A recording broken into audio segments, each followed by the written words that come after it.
Nagpakawala ang salamangkero ng nag-aalab na spell sa himpapawid, ang mga apoy ay direktang tumama sa pakpak ng dragon. Umungol sa sakit ang lilang dragon. Mula sa likuran, sumigaw ang isang lalaki na i-activate ni Beza ang isang speed boosting spell. Si Beza ay isang A-rank shaman na kaanib sa Golden Time. Sunod, inutusan ng lalaki si Ladish na ipagpatuloy ang pag-atake ng fire magic. Si Ladish ay isang A-rank mage, galing din sa Golden Time. Pagkatapos nariyan si Saki. Siya ay isang S-class third-class swordsman na may hawak ng Savior's Sword. Sinabihan siyang maghintay ng pagkakataon at tapusin ang laban. Ang nagbibigay ng mga utos ay si Kunan, isang rank magic swordsman mula sa Golden Time. Ang huling taong nakatanggap ng utos ay si Yuki. Sinabihan siyang manatili sa likod at magtago. Frank lang siya na walang class at walang affiliation. Isang malaking backpack ang nakasabit sa kanyang mga balikat. Sabay-sabay na umatake sina Beza, Lodish at Kunan. Ipinagpatuloy nila ang pag-atake hanggang sa makahanap si Saki ng perpektong sandali.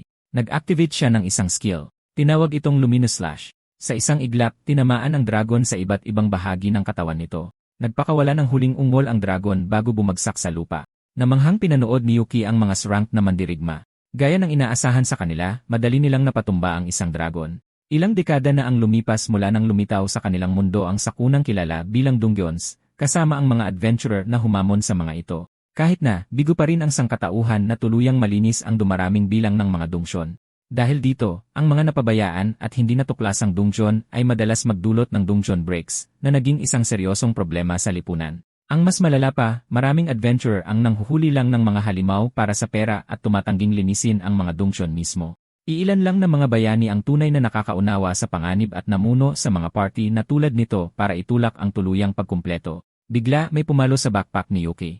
Si Beza yon. Tinawag niya itong tagabuhat ng gamit at agad na humingi ng potion. Nagmamadaling naghalungkat si Yuki sa bag. Nang uyam si Lotus, sinasabing hindi tulad ni Yuki, isinasapanganib niya talaga ang kanyang buhay sa harapan. Idinagdag ni Beza na kahit kakilala ni Yuki si Saki, hindi niya inaasahan na sasama ang isang pipitsugin. Minamaliit nila siya dahil sa pagiging pinakamababang ranggo na baguhang adventurer. Halos wala siyang mana, mabagal, at sa pangkalahatan ay ganap na walang silbi sa kanilang paningin. Pinatigil sila ni Kunan. Natigilan ang dalawang lalaki. Ipinaalala niya sa kanila na nasa loob sila ng isang dungsyon na tinatayang Srang. Hindi ito lugar para sa walang kabuluhang daldalan. Humingi sila ng paumanhin. Pagkatapos ay bumaling si Kunan kay Yuki. Sinabi niya sa kanya na seryosohin ang kanyang papel at gawin ng maayos ang kanyang trabaho dahil miyembro pa rin siya ng party. Sumagot si Yuki, "Yes, sir." Nagpatuloy sila sa mas malalim na bahagi ng dungsyon. Sumang-ayon si Yuki sa mga sinabi ni Kunan. Napagtanto niya na kulang pa rin siya sa kamalayan na inaasahan sa isang adventurer. Masyado siyang nasabik sa panonood sa mga top-tier adventurer na kumikilos. Gusto niyang sabihin na marami siyang natutunan. Kasabay nito, masakit nitong ipinaalam sa kanya ang malaking agwat sa pagitan nila. Wala man lang siyang class. Balang araw, gusto niyang maging isang adventurer na tulad nila. Dahil sa pag-isip, hindi siya nanatiling alerto. Napansin ito ni Saki at binalaan siya na mahigpit na ipinagbabawal ang pag-alis ng tingin sa layunin habang nasa isang adventure. Sinabi niyang ayaw na niyang mawalan pa ng pamilya. Ganoon din ang naramdaman ni Yuki. Ayaw na niyang maramdaman muli ang pagkawala na yon. 2 taon na ang nakalipas, pinanood niya sa balita sa IE kung paano nawasak ang kanilang distrito dahil sa isang dungeon break. Isinasagawa ang mga rescue operation, ngunit itinuring na walang pag-asang may makaligtas. Ang mga sakuna sa dungeon ay naging isang maseryosong problema sa mga nakaraang taon. Sila ni Saki ay magkasamang lumaki sa isang ampunan. Humanga sila sa mga adventurer, kaya umalis sila sa ampunan para abutin ang pangarap na yon. Ngunit ang tahanan na dapat nilang balikan, at lahat ng nakatira pa sa ampunan, ay pawang naubos ng dungeon break. Pinatigas ng trahedyang iyon ang kanyang determinasyon na pigilan ang mga ganoong sakuna na mangyari muli. Ang hindi niya alam ay mayroong nanonood sa kanya sa buong panahon. Siya ang huling piraso sa plano ng iba. Isang kakaiba at nakakabalisang presensya ang dumaan sa kanyang pandama. Ngunit bago pa niya ito maintindihan, isang magic circle ang lumitaw sa ilalim ng kanilang mga paa. Ito ay isang teleportation trap. Sumigaw si Kunan na maghanda ang lahat. Ang mga naglagay ng bitag ay sabik na inaabangan ang pagdating ni Yuki. Ligtas silang nakalapag. Ngunit agad itong naging malinaw. Dinala sila diretsyo sa boss room.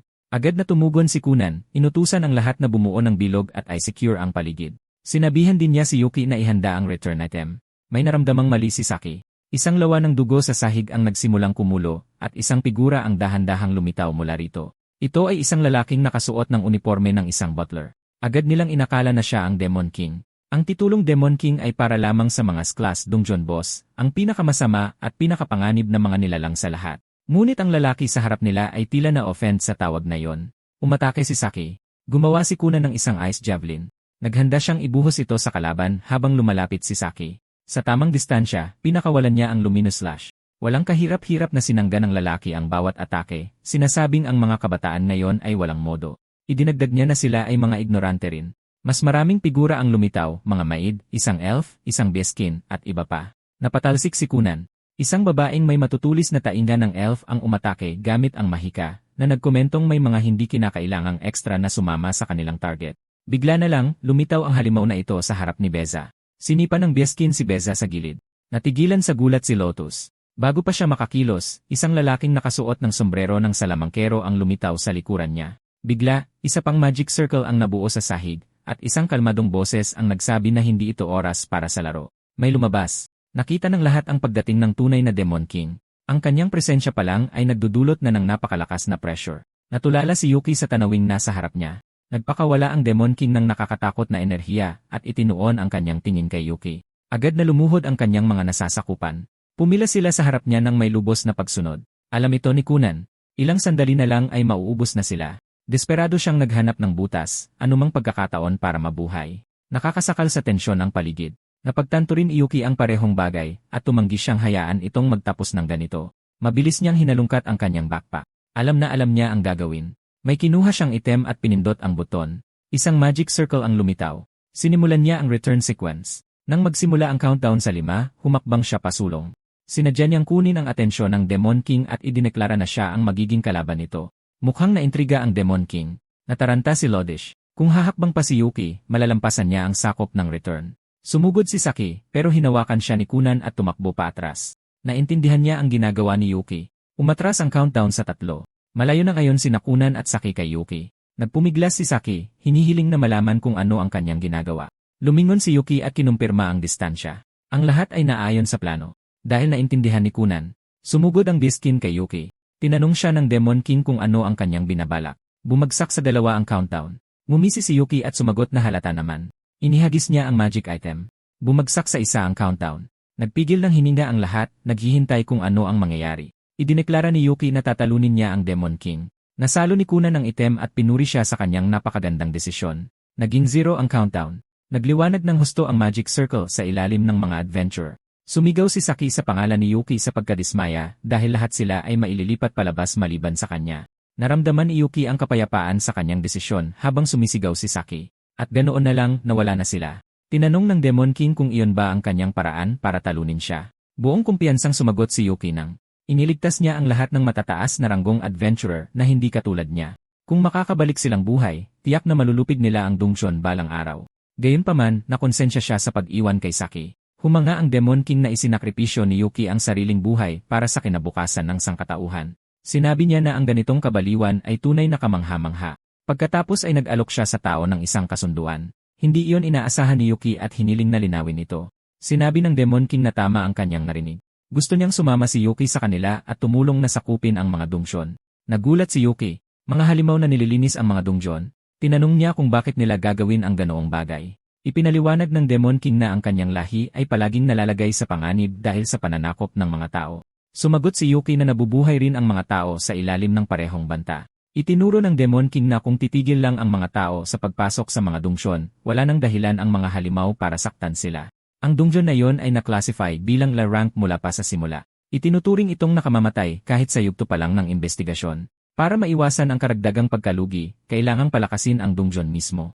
At para magawa iyon, kailangan nilang talunin ang ibang mga Dungshon boss at sipsipin ang kanilang napakalakas na kapangyarihang mahika. Hindi na niya maaaring hayaang maulit ang trahedyang dinanas ng kanyang mga nasasakupan. Nakuha ng salitang trahedya ang atensyon ni Yuki. Napagtanto niyang hindi gaanong naiiba ang Demon King sa kanya. Naintindihan niya na ang planong ito ay mangangailangan ng pagsasakripisyo ng ibang mga Dungshon. Inamin ito ng Demon King ng hayagan. Sinabi pa niya na handa silang makipagtulungan sa mga tao kung kinakailangan. Lahat ng ginawa niya ay para sa kapakanan ng kanyang mga nasasakupan. Natural lang iyon. Naintindihan ni Yuki ang pakiramdam na iyon, ang gawin ang lahat para sa pamilya, kahit na ang ibig sabihin nito ay kamatayan. Tinanong niya ang Demon King kung maipapangako nito na kapag lumakas na siya, hindi na siya papatay ng tao, itataboy na lang sila. Sumagot ang Demon King na ang mga halimaw ay nakatali sa kanilang mga Dungshon. Kung magiging sapat na silang malakas na hindi na sila kayang harapin ng mga tao, titigil din sa pagpunta ang mga tao. Nag-alinlangan si Yuki. Maaari ba talaga siyang magtiwala sa kanya? Kalmadong sinabi ng Demon King na kung tatanggi si Yuki, mamamatay lang siya, at maraming tao ang mamamatay kasama niya. Alam ni Yuki na balang araw, babalik si Kunan at ang iba pa para sakupin ang dungsyon na ito. Pero kung walang magbabago, magpapatuloy lang ang mga nasasawi. Tiyak na susunod ang isa pang trahedya. Nag-isip siya ng matagal at pagkatapos ay gumawa siya ng desisyon. Tutulungan niya ang Demon King. Walang babala, hinawakan ng Demon King ang kanyang kamay. Matatag na idineklara ni Yuki na hindi niya ito ginagawa para sa Demon King. Ginagawa niya ito para sa sangkatauhan. Nasiyahan ang Demon King sa kanyang determinasyon. Mula sa sandaling iyon, naging collaborator nila si Yuki. Naisip ni Yuki kung ang isang tulad niya ay talagang angkop. Tutal, wala man lang siyang class. Pero iyon mismo ang dahilan kung bakit siya ang napili. Ang Monster Tamer ay isang class na tanging mga walang trabaho lang ang makakapili. Tinignan siya ng mga ito ng may sakim na mga mata, nanunuya na ang isang walang kakayahang basura na tulad niya ay perpekto para gamitin ng mga halimaw. Pero walang intensyon si Yuki na hayaan silang gawin ang gusto nila. Siya ang magpapaamo sa kanila. Ipinaliwanag ng Demon King na para makapasok sila sa ibang mga dungsyon, kailangan silang isomon. Para mangyari iyon, kailangan nila ng isang collaborator na isang Monster Tamer. Ang kondisyon para maging isang Monster Tamer ay ang pagkakaroon ng blankong job field. Ang ikalawang rekwisito ay ang pagbuo ng kontrata sa isang halimaw na mahalaga. May 3 paraan para makabuo ng kontrata. Ang isa ay labanan at talunin ang halimaw. Ang isa pa ay ang unawain at makipag-usap dito. Tinanong ni Yuki ang tungkol sa ikatlong opsyon. Inihayag ng Demon King na ang ikatlong paraan ay puwersa. Nagpakawala siya ng malakas na enerhiya na nagpasigaw kay Yuki sa sakit. Nagreklamo si Yuki na masakit ito at itinanong kung ano ang ginawa niya. Nagulat siya nang biglang lumitaw ang isang screen. Sa pamamagitan nito, nakikita ng Demon King ang lahat ng nakikita ni Yuki. Dahil dito, napagtanto ni Yuki na ganap na malalantad ang kanyang mga kilos. Naghanda ang Demon King para sa posibilidad ng pagtataksil na nangangahulugang hindi makakahingi ng tulong si Yuki. Kailangan niyang gawin ito ng mag-isa. Iwinasiwas ng Demon King ang kanyang daliri at isang magic circle ang lumitaw sa ilalim nila. Kumpleto na ang mga paghahanda para sa pananakop. Oras na para ipadala si Yuki sa ibabaw. Nagpanik si Yuki. Wala pa siyang nagagawa. Inutusan siya ng Demon King na pumasok sa kahit anong dungsyon. Sa tamang oras, dapat niyang ipatawag ito para ayusin ang lahat. Kahit noon, hindi pa rin naintindihan ni Yuki kung ano ang itinuturing na tamang oras. Sinubukan niyang magtanong, ngunit bago pa man niya magawa ay nailipat na siya sa pasukan ng dungsyon kung saan nagtitipon ang ibang mga adventurer. Natigilan sa gulat si Saki, at agad na tumigil ang kanyang mga luha. Alanganing kumaway si Yuki sa kanya. Mabilis siyang lumapit at niyakap siya ng mahigpit habang mas lalong umiiyak. Sa malapit, tumingin si Beza kay Kunan at tila humihingi ng paliwanag, ngunit umiling lang si Kunan. Wala rin siyang ideya. Kinabukasan, pumunta si Yuki sa administration office para humingi ng pahintulot na sakupin ang isang dungsyon ng mag-isa. Hindi niya inaasahan na makakatagpo siya ng pagtutol bago pa man makapasok. Ipinaliwanag sa kanya ng staff ang sitwasyon. Ang kamakailang aktibidad sa dungsyon ay hindi na nakatuon sa paglilinis ng mga seksyon. Sa halip, karamihan sa mga adventurer ay pumapasok sa mga dungsyon para lang sa pera. Alam ni Yuki na halos lahat ay ganoon maliban sa mga SRANK. Iyon ang dahilan kung bakit dumarami ang mga dungsyon outbreak, ngunit alam din niya na hindi ito aminin ng guild. Upang maiwasan ang paghinto dulot ng ganitong pag-ugali, mahigpit na mga hakbang sa seguridad at paghihigpit sa pagpasok ang ipinatupad sa lahat ng natuklasang dungsyon. Ipinakita sa kanya ng babae ang isang infographic. Idinagdag niya na bukod sa pag-unlad sa pananakop ng dungsyon, tataas lang ang contribution rating ng isang adventurer sa pamamagitan ng pagkuha ng tiwala ng guild. Kung hindi siya makakakilos bilang bahagi ng isang beripikadong party, hindi nila makukumpirma ang kanyang kontribusyon. Dahil doon, hindi maaaring palampasin ng guild ang mga aksyon, tulad ng biglaang pagsolo ng hindi bumubuo ng party.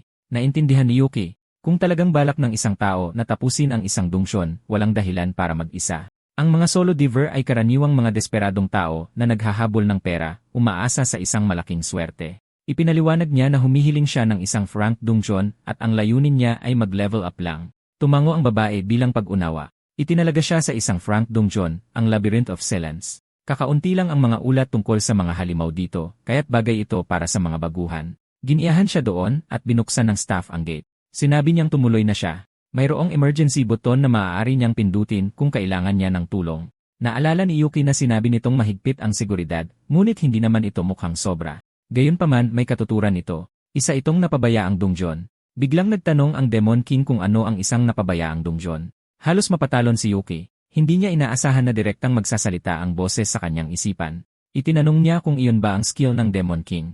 Sumagot ang Demon King na iyon ay skill talaga ni Yuki. Ang pakikipag-usap sa mga halimaw ay pangunahing kakayahan para sa isang monster tamer. Hindi alam ni Yuki iyon. Ito ang unang pagkakataon niyang gumamit ng skill. Isa itong passive skill. Maginhawa ngunit nakakabahala.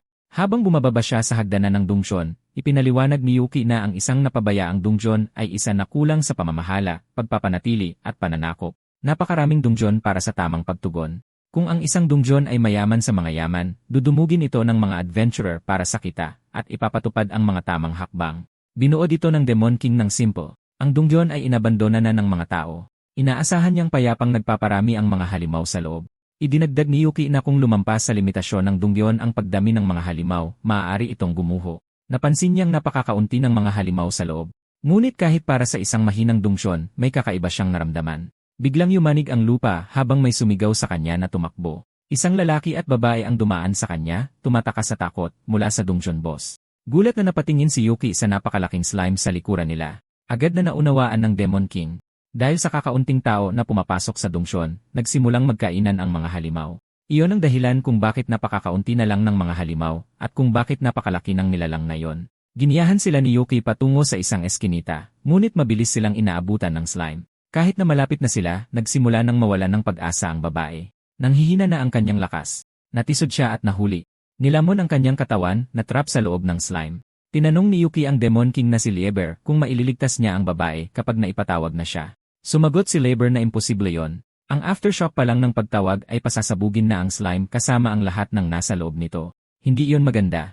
Mukhang nalulunod ang babae sa loob ng slime. Biglang may naisip si Yuki. Tumalon siya diretsyo sa slime. Natuwa ang Demon King, tulad ng inaasahan niya, kahit nakapalit pa nito ang sarili niyang katawan. Gagawin ni Yuki ang lahat para mailigtas ang isang tao. Lumanggoy siya sa malagkit na masa papunta sa babae. Nang maabot niya ito at mahawakan, alam niyang oras na para ipatawag ang Demon King na si Lieber. Sumabog ang isang marahas na bugso ng enerhiya, at nagsimulang lumitaw ang mga kamay ni Lieber. Pinayagan siya ni Lieber na gamitin ang kapangyarihan nito. Sa gitna ng pagtawag, umubo ng dugo si Yuki. Pakiramdam niya ay sinusunog ang kanyang katawan mula sa loob. Isang holographic na imahe ni Lieber ang lumitaw sa likuran niya at sinabing huwag siyang bibigay. Sinubukan ni Lieber na tumawid sa magic circle. Sinubukan niya ito gamit ang isang daliri. Hindi niya maiwasang magulat na ito lang ang kayang ilabas ni Yuki kahit sa buong lakas. Mahina ito, ngunit sapat pa rin para sa isang kalaban na ganito ang antas. Nag-ipon ang kapangyarihan sa dulo ng kanyang mga daliri. Pagkatapos ay ginamit ni Yuki ang Chow Takedown. Isang mapanirang sinag ang tumama sa kalaban at nagdulot ng malaking pagsabog. Nalaman ni Yuki kung gaano nakakatakot ang kapangyarihang iyon. Ito ay isang ganap na sakuna. Lahat ng nasa harapan nila ay nawasak. Nagkamalay ang babae at nanginginig, sinasabing nakakatakot daw ito. Napansin ng lalaki ang mga sugat ni Yuki. Umaagos ang dugo mula sa mga mata at bibig ni Yuki. Sinabihan siya ng lalaki na magmadaling lumabas dahil mukha siyang malubhang na sugatan.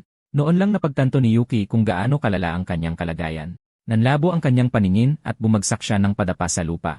Ilang araw pagkatapos, sa loob ng Endless Abyss Dungeon, sinabi ni Yuki kay Lieber na nangyari ang una niyang rank up habang wala siyang malay. Natanggap niya ang abiso sa ospital. Nabanggit niya na natakot niya ang dalawang adventurer, pero binuhat pa rin siya palabas at iniulat ng maayos ang lahat.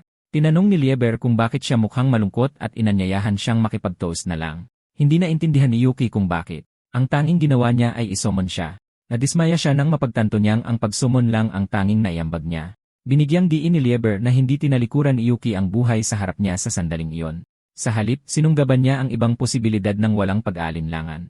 Sinabi ni Lieber na gusto niya ang lakas na iyon at inalok siya ng isang baso ng alak. Tinanggap ito ni Yuki at nagpasalamat sa papuri. Inamin ni Lieber na nababahala siya sa halos pagkamatay ni Yuki tuwing isinusumon siya nito, kaya ipinakilala niya ang isang pwedeng isumon ni Yuki sa susunod. Ang pangalan niya ay Elvina, isang undead na katulong. Napansin ni Yuki kung gaano siya kalmado at mahinahon. Nagbiro siya na magiging problema kung mahuhulog ang loob sa kanya sa unang pagkikita. Kasi naman wala siyang pulso. Hindi masyadong bumenta ang kanyang undead joke. Nag-alala si Yuki kung magiging maayos lang siya. Tiniyak sa kanya ni Lieber na mas malakas pa ito sa kanya.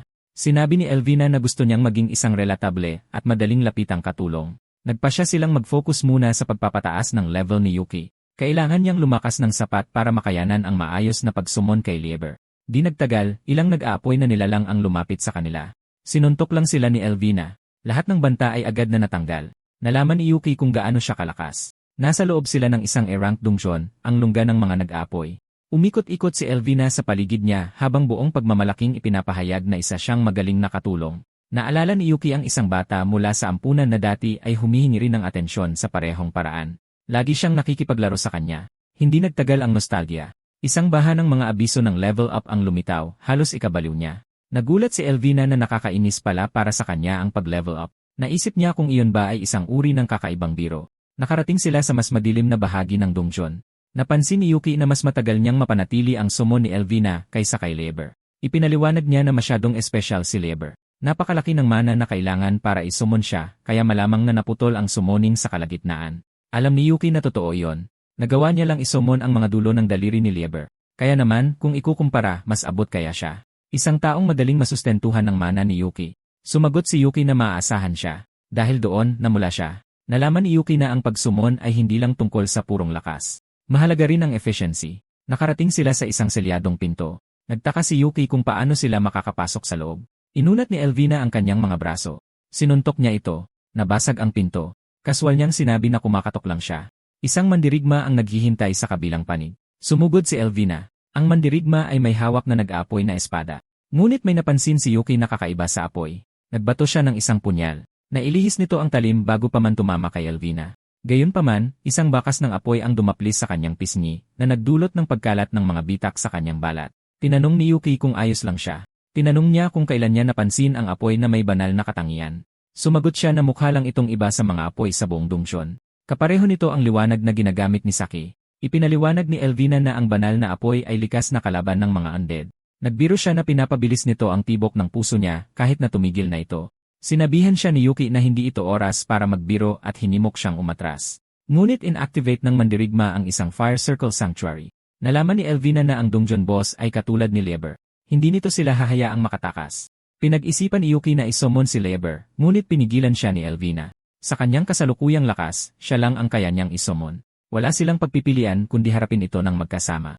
Sinabi ni Elvina na isa itong malupit na biro, isang monster tamer na nasa unahan sa halip na ang kanyang mga halimaw, ngunit iyon mismo ang plano ni Yuki. Sila ay magkakampi. Napangiti ang kanyang mga labi. Ngayon ay buo na ang kanyang determinasyon na lumaban sa tabi niya. Ipapakita ni Yuki sa dungeon boss ang resulta ng kanilang pag-unlad. At kung sakali, poprotektahan niya ito. Inihanda ni na Elvina at Yuki ang kanilang mga sarili para harapin ang dungeon boss. Inaasahan ni Yuki na magkakaroon siya ng bagong skill pagkatapos mag-level up. Nakuha niya ang Eye of Truth. Sa pamamagitan nito, nababasa niya ang mga abilidad ng kalaban. Inilarawan nito ang banal na apoy bilang isang apoy na may absolutong bisa laban sa mga nilalang na may dark attribute. Tinanong ni Elvina kung ano ang problema. Nang tinignan siya ni Yuki, lumitaw ang skill niya na gawa sa puro hangin. Pinapataas nito ang lahat ng parameter sa loob ng limitadong oras. Kasabay nito, binalaan siya ng system sa paparating na atake mula sa dungeon boss. Isang apoy ang umikot papunta sa kanila. Hinawakan ni Yuki si Elvina at hinila siya para makaiwas. Sinabi niya rito na nakikita na niya ngayon ang mga attribute at skill ng mga halimaw kasama ang kanilang mga danger level. Sumagot siya na isa ito sa mga pangunahing abilidad ng isang monster tamer, mga matang nagbubunyag ng katotohanan ng mga halimaw. Hindi niya pa rin nakikita ang lahat pero magandang simula na yon. Naghanda sila para sa susunod na atake. Mabilis na kumilos si Elvina, iniiwasan ang mga apoy. Diretso siyang sumugod sa dungeon boss. Ngayon ay kaya na niyang umatake ng may kumpiyansa. Sinipan niya ito. Walang naging reaksyon. Natigilan si Yuki. Napagtanto ni Elvina na walang epekto ang kanyang atake. Ipinaliwanag ni Yuki na kadarating lang niyang matuklasan na isa palang fire monster ang dungeon boss. Natulala si Elvina. Mukha itong halata sa unang tingin. Nilinaw niya na may maliliit na amorphous fire monster na gumagalaw sa loob ng baluti, palipat-lipat para iwasan ang mga atake. Kaya pala hindi tumatama ang mga sipa niya. Hindi niya tinatamaan ang kanilang tunay na katawan. Nakikita ni Yuki ang dahan-dahang paglipat ng mga letra at indicator. Napagdesisyonan na ang kanilang estratehiya. Tinukso siya ni Elvina, sinabing huwag siyang masyadong humanga sa kanyang performance ngayon. Binalaan niya ito na naghahanda ng umatake ang boss. Kailangan na niyang tumalon ngayon. Nagsimulang mag-utos si Yuki. Yumuko. Umatras pa kanan. Ang susunod na atake ay magmumula sa ibaba, pagkatapos ay targetin ang kaliwang braso, ang kanang balikat, at, sa huli, ang ulo. Napasuray ang dungeon boss, halatang nalilito. Sinabi ni Yuki na umatras muna siya. Ito ang unang beses na nagpakita ng malinaw na reaksyon ang boss, pero kahit ganoon, halos hindi ito nakailad. Inutusan niya itong umiwas pa kanan. Bigla na lang, nahuli si Yuki at tinamaan. Sa kabutihang palad, sumugod si Elvina at iniligtas siya. Pinaalalahanan siyang bantayan din ang sariling kaligtasan. Nang makarating sila sa ligtas na distansya, humingi ng paumanhin si Yuki. Iminungkahi ni Elvina na gamitin niya ang skill nito. Tiningnan niya ang deskripsyon nito. Ipinaliwanag niya na kayang piliting i-activate ng isang monster tamer ang skill ng kinontratang monster. Ang skill na iyon ay magpapalakas sa kanyang stats sa isang saglit lamang. Napagtanto ni Yuki na kung gagamitin niya ito, kailangan nilang tapusin ang laban bago pa makakilos ang kalaban. Isang beses lang ito maaaring i-activate, ibig sabihin kailangang perpekto ang tiyempo. Nagpa-cute si Elvina at sinabing nagtitiwala siyang gagamitin niya ito ng tama. Nagpasya si Yuki na tapusin ang laban sa susunod na sagupaan. Isang serye ng babala ng panganib ang kumislap sa kanyang mga mata. Binalaan niya ito tungkol sa paparating na combo attack at sinabing umiwas pa kanan. Pagkatapos noon, kailangan niyang manatili sa kanyang kinatatayuan, tapos ay dumulas pa kaliwa. Isang bugso ng apoy ang sumugod papunta kay Yuki. Tinamaan siya at bumagsak sa lupa, pero pinilit niyang tumayo at sinabi sa kanya na huwag mag-alala. Inutusan niya itong tumalon pa kaliwa, pagkatapos ay inactivate niya ang Maid of All Wine. Sumabog sa lakas ang sipa ni Elvina, ibinagsak ang dungeon boss sa lupa at gumawa ng malalim na yupi dito. Natapos ang laban. Sa wakas ay nakahinga ng maluwag si Yuki, gumaan ang loob na nanalo sila. Mahinang sinabi ni Elvina na malaki ang nabawas ng skill sa kanya. Sa mga salitang iyon, nagpaalam siya. Natigilan si Yuki. Nawala siya bago pa man siya makatayo. Sinubukan niya ulit siyang isomon pero walang tugon. Sa huli, bumalik siya sa puso ng dungeon ni Lieber. Nakahinga ng maluwag si Lieber nang makita siyang buhay. Tinanong niya kung nasaan si Elvina. Sinabi niyang kailangan niyang makausap ito para hindi niya ito maiwan sa susunod na pakikipagsapalaran. Ginabayan siya ni Lieber. Kung mas huli pang dumating si Yuki, hindi na niya sana nakita ang mukha nito. Natigilan si Yuki nang makita niya itong nakahimlay sa loob ng isang kabaong. Nalilito, tinanong niya kung ano ang ibig sabihin nito. Ipinaliwanag ni Liebert na ganito sila magluksa sa kanilang mga patay. Tinanong niya kung iba ba ito sa paraan ng mga tao. Hindi maintindihan ni Yuki ang kanyang naririnig. Kaya't ipinaliwanag pa ni Liebert. Si Elvina ay isang undead maid. Ang mga skill ng kanyang lahi ay nagbibigay ng napakalaking kapangyarihan kapalit ng pagsira sa sarili nilang katawan. Naalala ni Yuki na may usage limit na isa ang skill. Ngayon ay naintindihan na niya ang tunay na kahulugan nito. Hindi niya ito matanggap. Hindi niya kailanman ginustong mamatay ito. Gusto niya lang talunin ang kalaban. Kalmadong sinabi ni Lieber na para sa kapakanan ng pagprotekta sa dungsyon, karapat-dapat nakabayaran ang kanyang buhay. Naniniwala siyang ginampanan niya ang kanyang tungkulin ng buong husay. Inamin niya na ang responsibilidad sa huli ay nasa kanya, ang Demon King. Pero hindi matanggap ni Yuki ang sagot na yon. Sinisi niya ang sarili sa hindi pag-isip ng mabuti, sa bulag na pagsunod sa kanyang mga mungkahi, at sa pagiging masyadong mahina para lumaban ng maayos mag-isa. Muli, pinagsisihan niya ang kanyang kahinaan. Napahagulgol si Yuki. Sinabi sa kanya ni Lieber na balak niyang palakasin si Yuki. Tinanong ni Yuki kung mayroon ba siyang magagawa, anumang skill na makapagbabalik sa kanya. Sumagot si Lieber na wala. Ang isang monster tamer ay gumagamit ng mga monster. Kinukonsumo nila ang mga ito.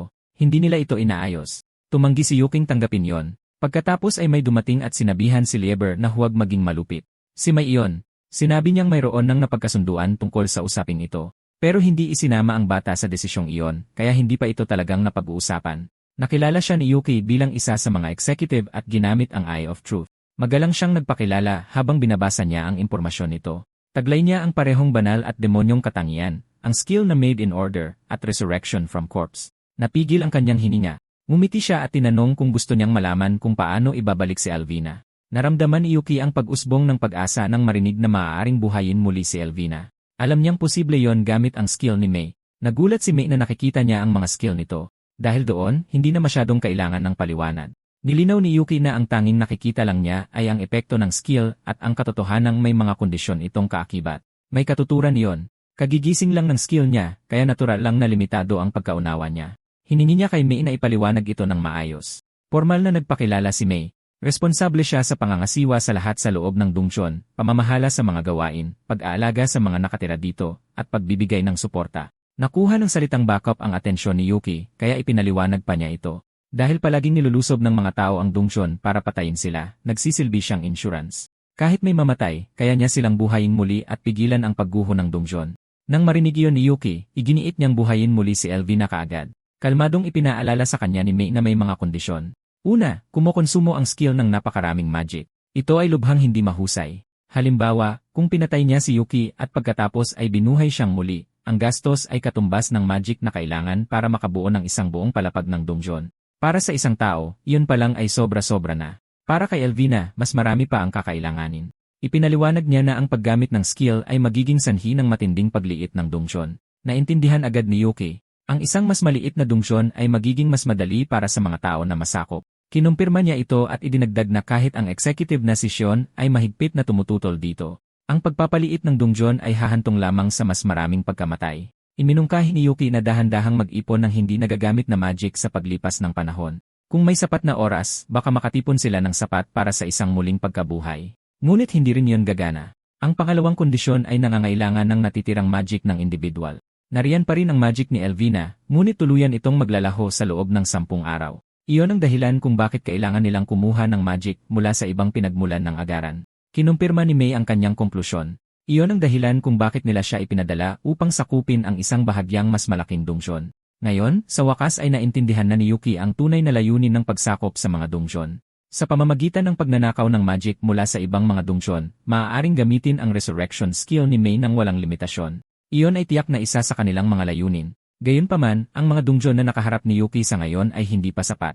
Tinanong ni Yuki kung gaano karaming magic ang talagang kailangan kung kahit na ang isang frank o E-rank na dungsyon ay nangangailangan ng napakarami.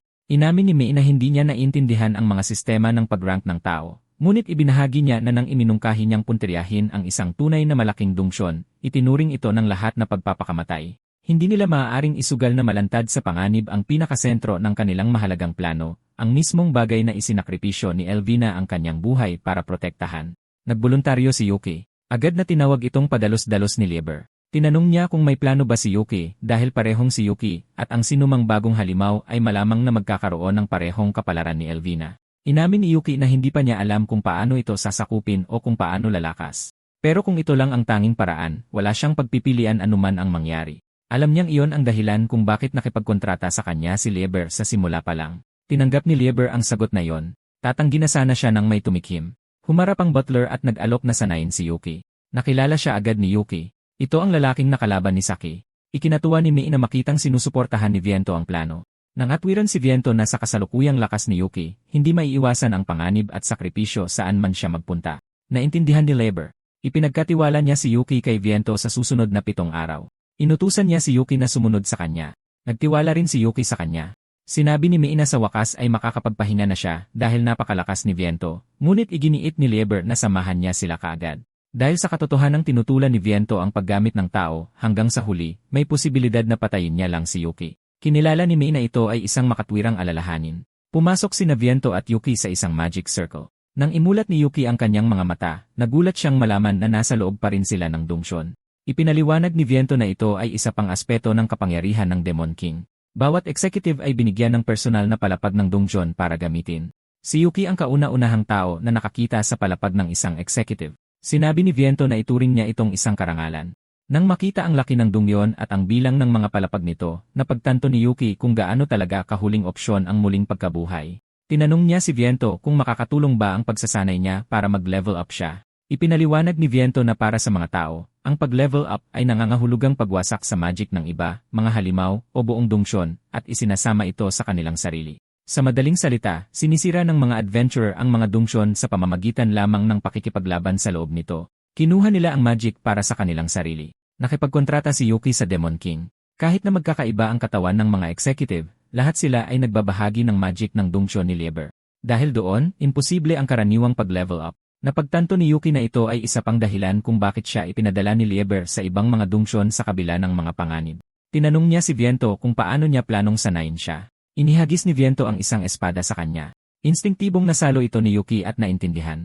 Balak niyang armasan siya ng maayos. Sinabi ni Viento na napakaraming bagay na dapat ituro sa kanya, simula sa katotohanang walang kahit anong pundasyon si Yuki. Gusto niyang gawing tunay na lakas ni Yuki ang mga natutunan niyang teknike dahil kulang si Yuki sa kapangyarihan, kulang sa kaalaman, at kulang sa talento. Halos walang oras si Yuki para iproseso iyon bago siya atakihin ni Viento. Sinabi sa kanya ni Viento na kung gusto niyang mabawi si Elvina, kailangan muna niyang magtayo ng pundasyon. Lakas, teknike, kaalaman, talento, lahat. Napakabilis gumalaw ni Viento kaya nagduda si Yuki kung makakasabay man lang siya. Sinabi sa kanya ni Viento na kung mabibigo si Yuki, ang kapalaran ng lahat ay kailangang ipagkatiwala sa ibang taong may ganoong kalibre.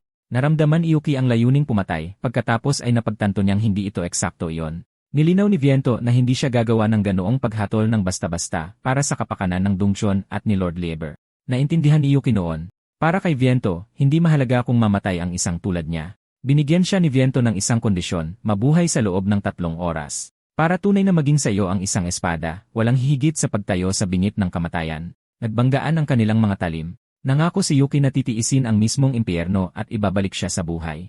Inactivate ni Yuki ang kanyang Demon Eye of Truth na naglantad sa skill ni Viento, ang Blood Petal Blade.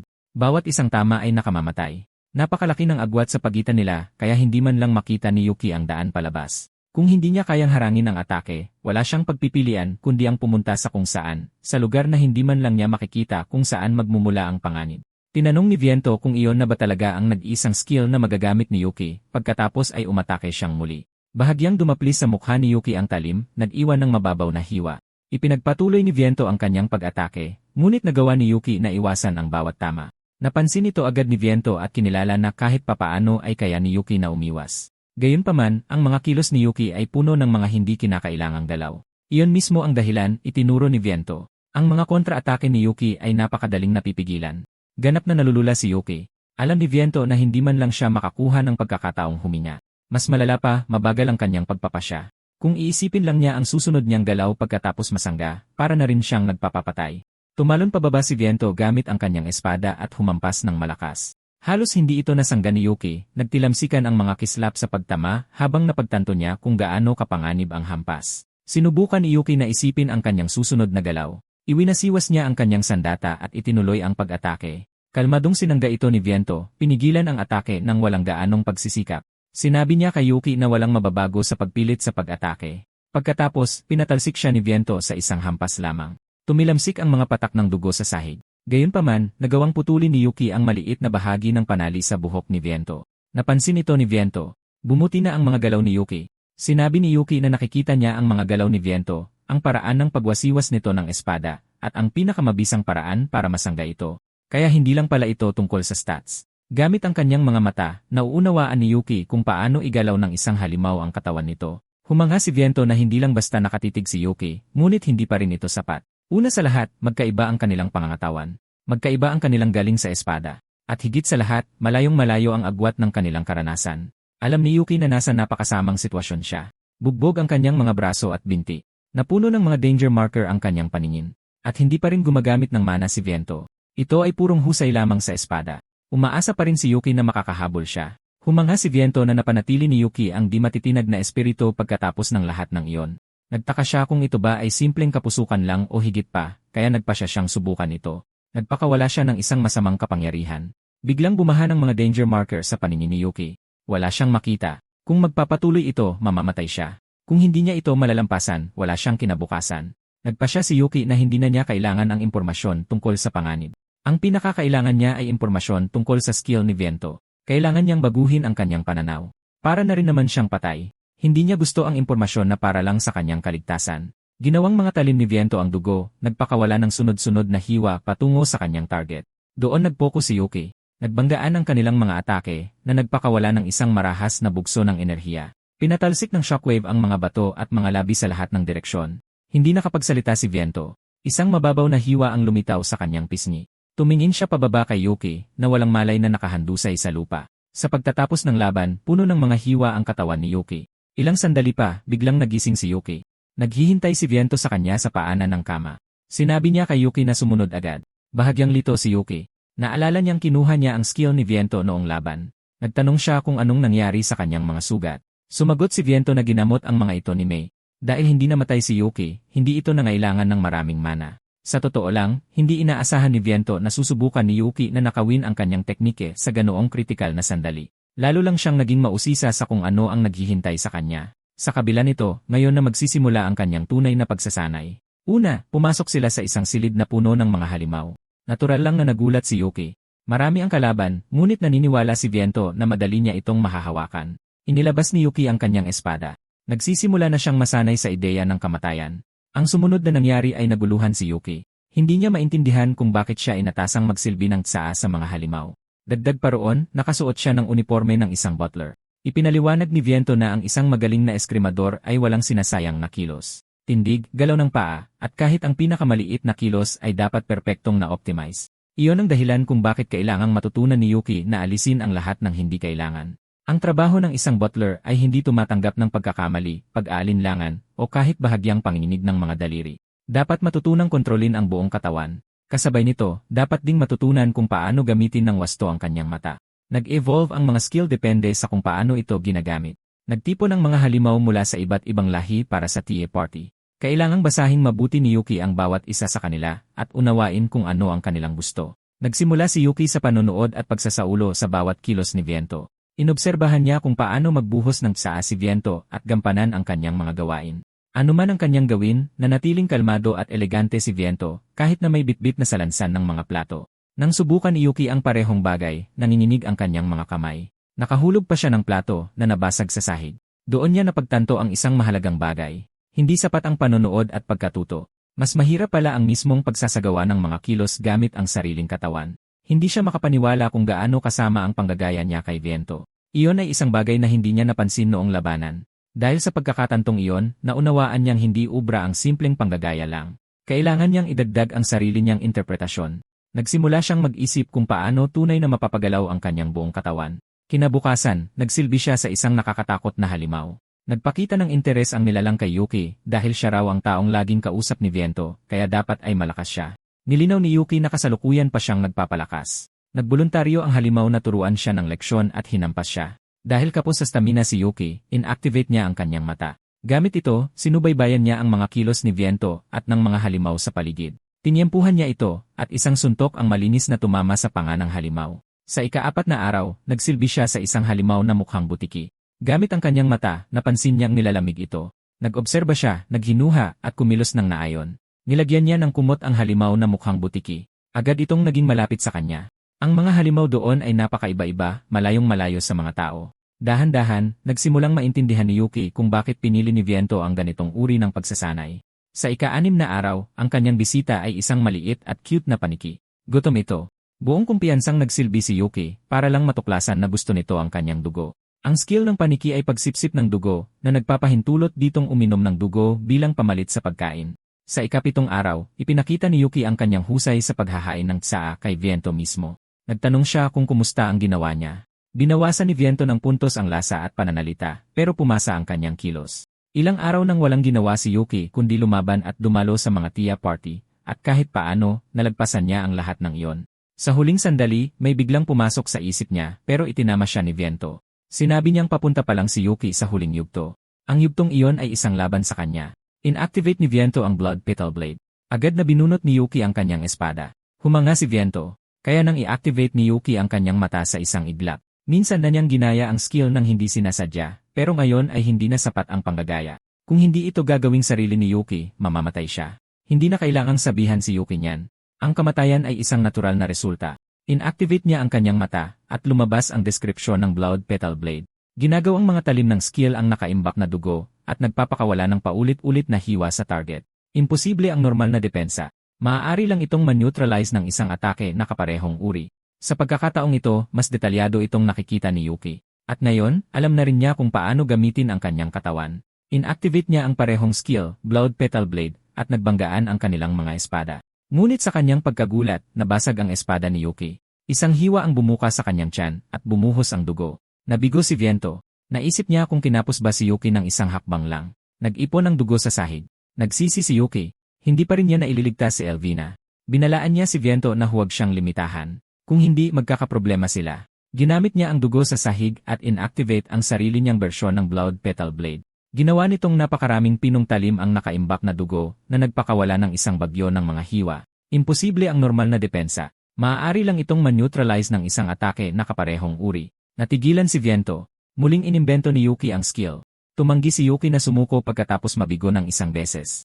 Sa halip, pinili niyang manalo sa pamamagitan ng dami, pinaulanan si Viento ng mga espadang gawa sa dugo. Pagkatapos ay humampas siya gamit ang kanyang talim. Sinalag ito ni Viento. Talagang humanga siya. Hiningi ni Yuki ang kanyang opinyon. Sumagot si Viento na hindi magagamit ni Yuki ang skill na yon ng sunod-sunod. Napasuray si Yuki. Naabot na niya ang kanyang limitasyon. Sinalo siya ni Viento bago siya bumagsak. Walang sinuman sa kanila ang nakapansin na nahulog ang telepono ni Yuki mula sa kanyang bulsa. Habang inaalalayan siya ni Viento sa paglalakad, sinabi niya kay Yuki na marami pa siyang ituturo sa kanya. May dumating na mensahe. Ipinaalam sa kanya ni Saki na nahanap na niya ang request para sa pag-explore ng dungeon na itinanong niya. Nag-aalala siya para sa kanya. Kahit na isang joint mission, isa pa rin itong Brank Dungeon at hindi kilala ang boss sa loob.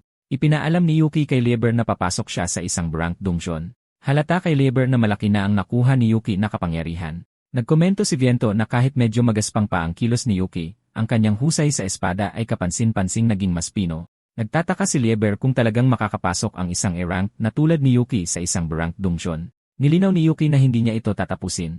Sasama lang siya bilang isang research assistant, parehong ayos noong una nila siyang makilala. Doon nila napagtanto na balak niyang tapusin ang dungeon kung magkakaroon ng pagkakataon. Nagtanong sila kung kanino niya planong makipagkontrata. Nagulat silang lahat sa kanyang pinili. Pagkatapos noon, nagtungo si Yuki sa Adventurers Guild. Masayang binati siya ni Saki. Napansin ang espada sa kanyang baywang, na-curious siya, at nagtanong kung natuto ba siyang gumamit nito kamakailan. Humingi ng paumanhin si Yuki sa paggawa ng isang hindi makatwirang hiling sa pagkakataong ito. Gayunpaman, hindi ito inintindi ni Saki. Madalas siyang nakakatanggap ng mga partikular na request na tulad nito. Kung tutuusin, mas napapadali pa nga ang mga bagay para sa kanya kapag may kasama siyang kilala. Biglang may isang lalaking tumawag kay Saki. Kasama niya ang dalawa pang iba. Minadali nila siya para makapunta na sila sa dungeon. Nang mapansin nila si Yuki, tinanong nila kung sino siya. Tahimik na tinanong ni Yuki si Saki kung mga kasama ba sila sa party. Umiling siya. Ipinaliwanag niya na hindi sila mga collaborator na inimbitahan niya. Sa halip, sila ay mga voluntaryo na kumuha ng request mula sa guild. Simple lang ang layunin nila, ang mabilis na pagtaas ng rank sa pamamagitan ng pagkuha ng mga low-risk na request habang nakikisabay sa isang rank na tulad niya. Dahil kasama ni Yuki si Saki, inakala nilang A-rank siya. Nang sabihin ni Saki na E-rank siya, isa sa kanila ang nagtanong kung problema ba yon. Tumawa ang lalaki, nakakatuwang isipin na mas mababa ang ranggo ni Yuki kaysa sa kanila.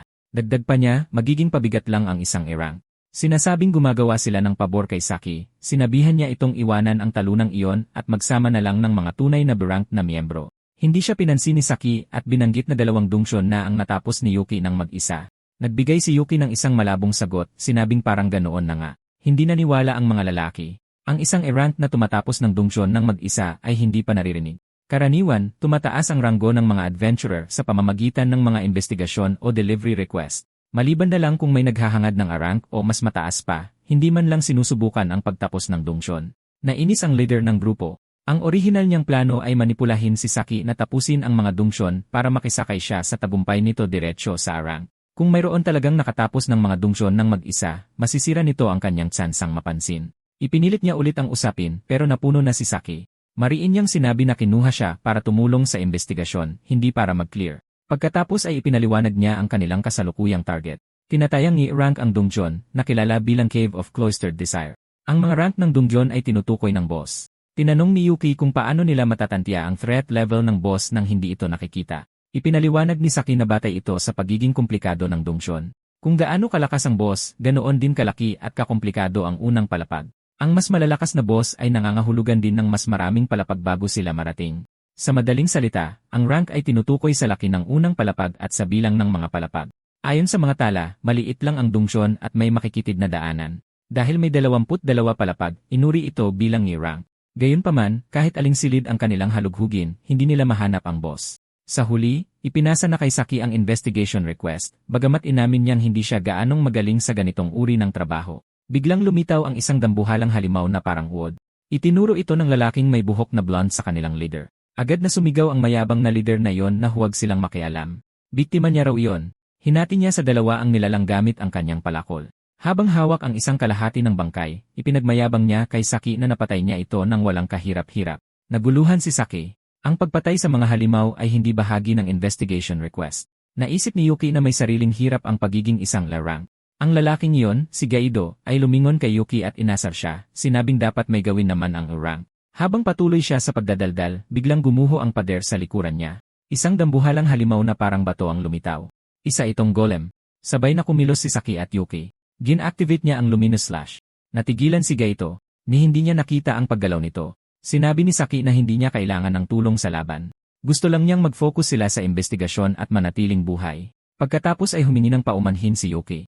Maingat niyang tinira ang golem, sinisiguradong hindi makakasagabal sa kanya. Tinanong ni Saki kung sinabayan niya ang atake nito. Sumagot si Yuki na ginawa niya yon. Mukha itong matibay. Natulala siya. Kahit isang beses lang, kahanga-hanga na nakasabay siya, lalo na't kamakailan lang siya nagsimulang matuto ng espada. Bahagyang namula ang kanyang mukha. Higit pa ito sa inaasahan niya. Ngayon naiintindihan na niya kung bakit naging napakagaling ng laban. Ngumiti siya ng malapad, nagpasalamat sa tulong niya, at pinuri siya sa magandang ginawa. Dahil direktang lumabas ang golem mula sa pader, hindi maiwasan ni Yuki na isiping walang katuturan talaga ang mga dungeon. Sinabi ni Saki na sa kanya na ipaubaya ang laban habang nag-imbestiga sila. Mukhang hindi nasiyahan si Gaito. Dahil naging ganito ang mga pangyayari, mas lalo siyang naging determinado na hanapin ang boss room at magkaroon ng ambag.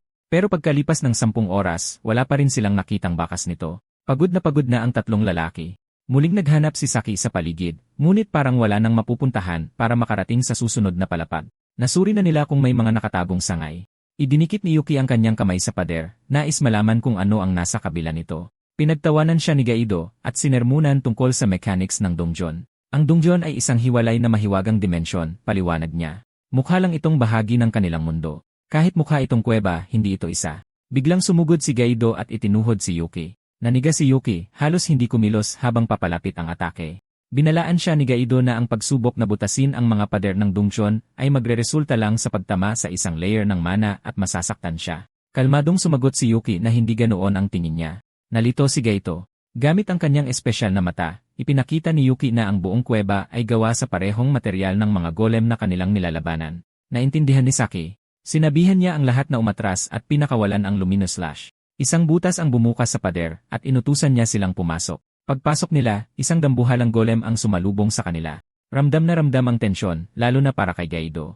Nalaman ni Saki ang katotohanan. Wala sila sa loob ng isang donjon. Nasa loob sila ng isang golem na nagpapanggap na donjon. Tinanong ni Gaido kung ano ang punto niyon. Ang sagot ay halata, para pekin ang rank nito. Tinanong ni Yuki kung ibig sabihin nito ay nakarating na sila sa totoong unang palapag. Ang laki ng lugar ay nagbigay sa kanya ng ideya. Pakiramdam niya ay para siyang lumabas sa labas. Inakala ni Saki na i-rank ito, pagkatapos ay itinaman niya ang kanyang sarili. Malapit na itong maging la-rank.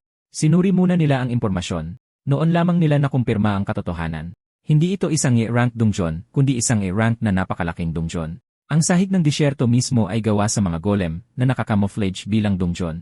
Itinuon ina Yuki at Saki ang kanilang atensyon sa isang bagay sa malayo, isang lumulutang na kastilyo. Napansin ni Gaito na tumigil sa paggalaw ang dambuhalang golem sa ilalim nila. Ipinaliwanag ni Saki na malamang ay nag-shutdown ito para magtipid ng mana matapos mabigo sa layunin nito. Hindi niya naintindihan ang ibig nitong sabihin, kaya't ipinaliwanag pa ni Saki.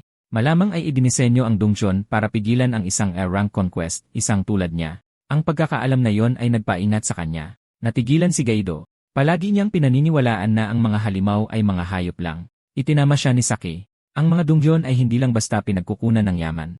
Noong una, sila ay mga frontline na binuo para itaboy ang mga kaaway na nagbabanta sa lipunan ng tao. Alam na ito ni Yuki. Alam niyang may talino, diskarte, at kung minsan, kahit emosyon ang mga halimaw. Tiningnan ni Saki ang sitwasyon bilang isang biyaya. Natuklasan nila ito bago pa ito tuluyang mag-evolve sa isang la-rank na banta. Nagpasya siyang umatake bago pa ito magtago. Dahil doon, idineklara niyang tapos na ang investigasyon. Magsisimula na ang pananakop. Sinabihan niya ang iba na bumalik na habang kayapa at mag-ulat sa guild. Mabuti na lang dahil isa re-floor pa lang ito, naroon lang ang gate. Ngunit hindi pwedeng umalis si Yuki. Sinabi niyang gusto niyang manatili. Tiningnan siya ni Saki at tinanong kung sigurado siya. Nang makita ang kalmadong ekspresyon niya, tinanong ni Yuki kung gusto ba talaga nitong sumama siya. Sumagot siya na kailangan niya ng taong magdadala pabalik ng impormasyon tungkol sa boss kung magkakaproblema, at sa lahat ng naroon, siya ang pinakamagaling na pagpipilian. Hinawakan niya ito sa kwelyo, tinitigan ng diretsyo sa mata, at sinabing sabay silang dalawang uwi. Pumayag si Yuki. Higit sa lahat, ayaw niyang may mamatay pang iba. Dahil doon, binuhat siya ni Saki na parang prinsesa at humarurot. Inactivate niya ang luminous formula at sumugod. Sa isang iglap, hindi na sila makita ni Gaido. Kahit na, tumanggi siyang basta na lang umuwi. Isang piraso ng dilaw na kristal ang nahulog sa lupa. Habang mabilis na tumatakbo si Saki patungo sa lumulutang na kastilyo, tinahak nila ang pinakamaikling daan sa pamamagitan ng pagwasak sa mga sahig. Naging sobrang siksik ng mana na parang narating na nila ang pinakamalalim na lungga ng donjon. Biglang, isang boses ang umalingaw-ngaw. Nagpahayag ito ng pagkagulat na nagawang marating ng mga tao ang lugar na ito ng mag-isa. Isang pulang crystallized na anyo ang tumambling sa hangin, kumikinang ng maningning. Umiikot ang matalas nitong katawan na parang hiyas habang bumababa. Nakilala nila ang donjon boss, isang jewel golem, si Carrot. Layunin niyang maging ang pinakamaganda at walang kahirap-hirap na demon lord. Napagtanto ni Saki na si Carrot ay lihim na nag-ipon ng mana para sa layuning iyon. Kinumpirma niya ang kanyang hinala. Unti-unti, pinapakinis ni Carrot ang kanyang kagandahan. Nang walang babala, inactivate ni Carrot ang Carrot Critical Cutter at tinarget si Yuki. Kasabay nito, inactivate ni Yuki ang Demon Eye of Truth. Inilagan niya ang mabilis at tuloy-tuloy nitong pag-atake. Iyon pa lang ay humanga na si Carrot. Karaniwan, doon na sana natapos ang laban. Napakabilis ng kanyang mga galaw na nakakabulag.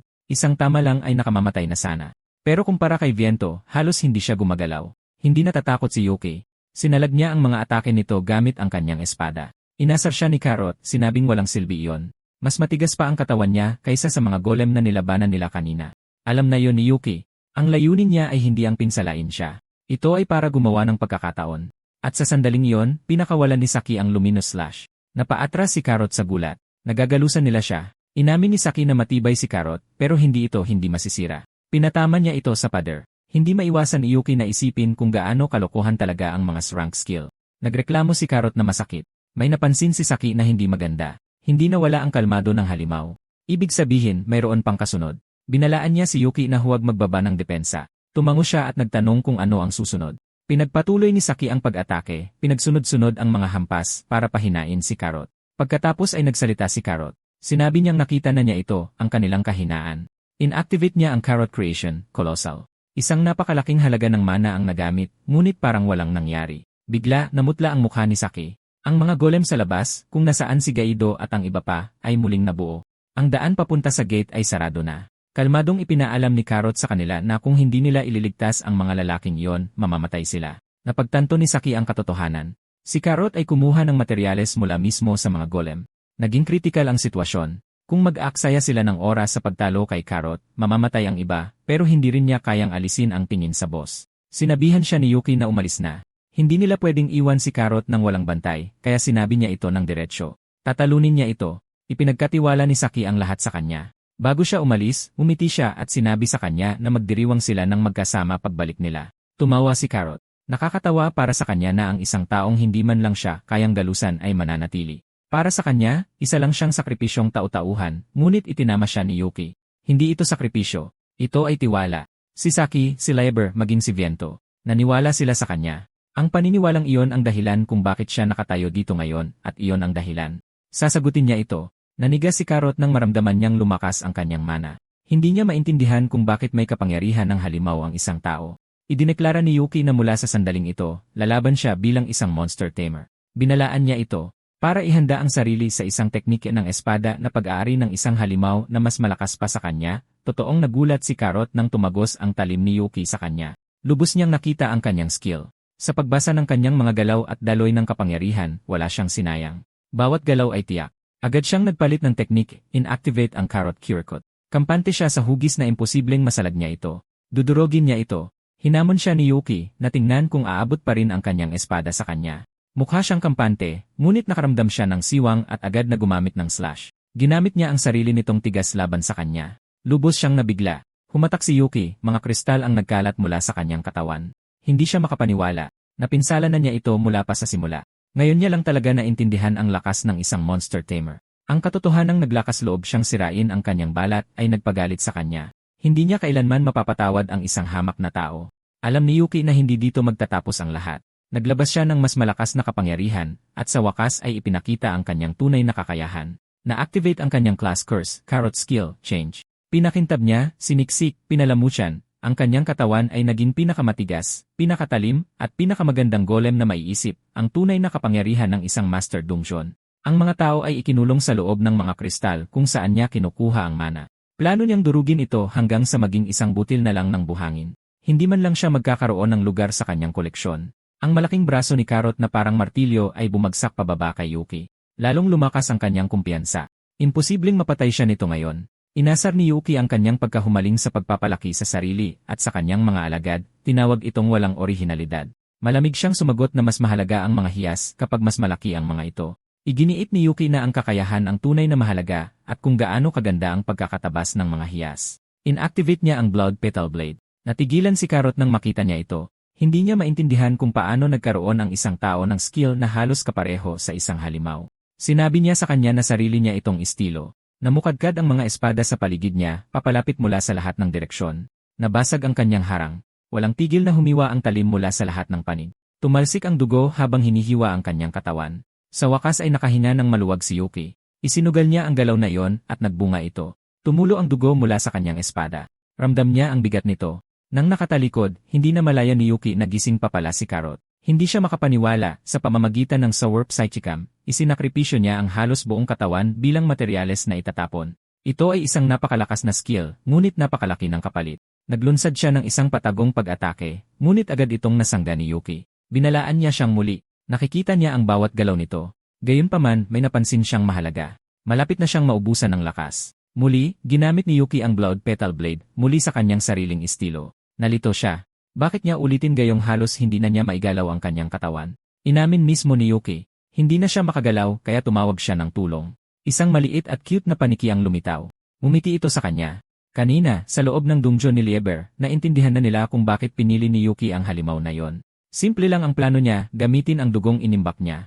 Ang skill ng paniki ay vampirism, na nagpapahintulot dito na sumipsip ng dugo at gawing pampalakas. Isa itong skill na nangangailangan ng napakaraming dugo. Kung parehong pag-atake ay mabibigo, manganganib ang buhay ni Yuki. Isang halimaw lang ang kayang i-contract ni Yuki.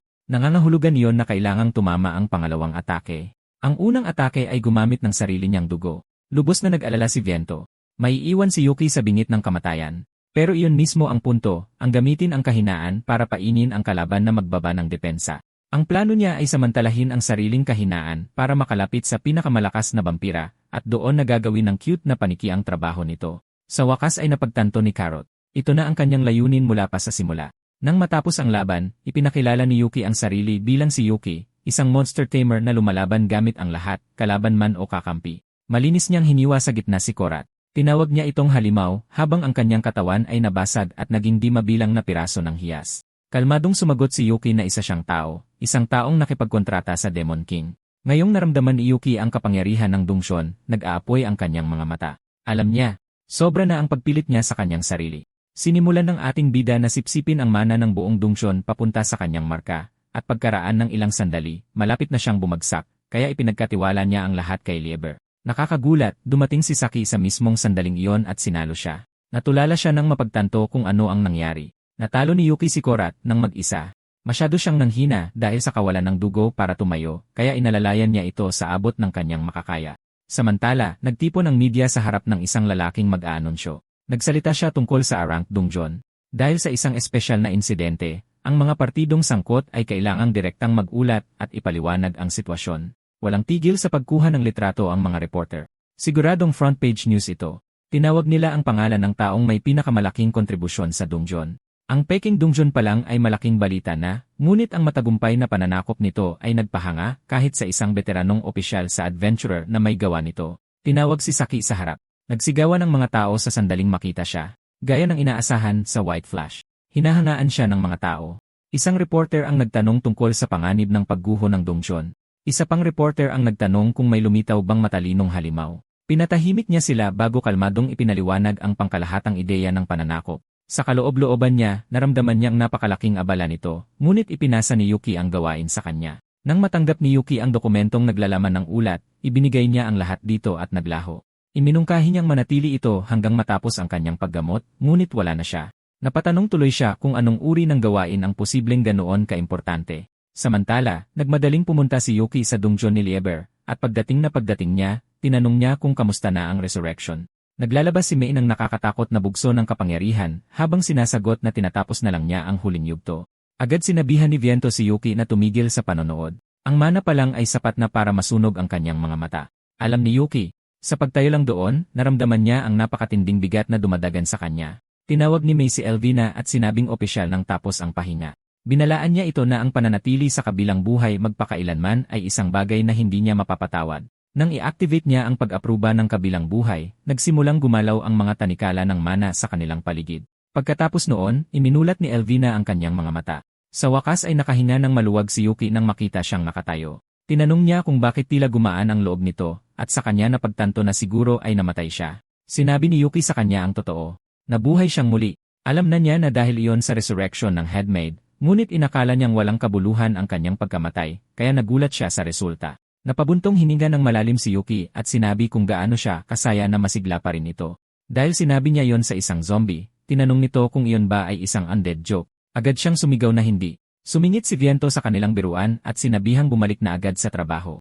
Inutusan niya silang magpalit ng damit. Bumuntong hininga si Yuki at nagtanong kung ang trabaho ba ay pagiging butler na naman. Itinagilid ni Elvina ang kanyang ulo at nagtanong kung nakapagtrabaho na ba siya bilang isa. Agad niya itong itinanggi. Noon dinala ni Mei ang kanilang mga kasuotan. Nagsuot si Yuki ng suit na nagpamukha sa kanya na makisig, halos parang isang kagalang-galang na ginoo. Tinitigan niya ang sarili na litong-lito sa kasuotan. Inihayag ni Viento ang dahilan. Ngayong araw, si Yuki ang bida. Ang mga halimaw sa silid ay nagsigawan sa pagdiriwang. Natutuwa silang nakaligtas siya at sabik na sa wakas ay makilala ang bali-balitang tao. Sinabi pa ng ilan na iniligtas niya sila. Lubos na nagtaka si Yuki. Ipinaliwanag ni Lieber na ang dungeon na sinakop ni Yuki ay naglalaman ng napakalaking magic power. Dahil doon, mas maraming nabuhay muli si Mei kaysa sa inaasahan, at kung magiging tapat siya, pagod na siya. Sa wakas ay napagtanto ni Yuki na lahat ng naroroon ay muling nabuhay. Sinabi sa kanya ni Lieber na lahat sila ay interesado sa taong may kagagawan, kaya tinipon niya sila. Hindi inaasahan ng mga halimaw na maliligtas sila ng isang tao, at ang pagkaunawang iyon ay nagdulot sa kanila ng dala. Inanyayahan nila si Yuki na makipag-inuman at ikwento ang kanyang istorya, ngunit agad siyang kinaladkad palayo ni Elvina.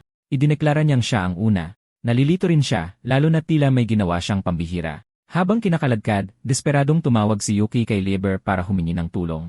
Ngumiti lamang si Lieber at sinabi sa kanya na dahil sa desisyon na ginawa ni Yuki noon, lahat ng naririto ay naligtas. Pinuri niya ito at sinabihang masanay na sa paraan ng kanilang pagpapakita ng pasasalamat. Ngunit sa kaibuturan, alam ni Yuki na hindi niya yon ginawa para sa kanila. Nagkataon lang na naalala niya kay Elvina ang babae mula sa ampunan.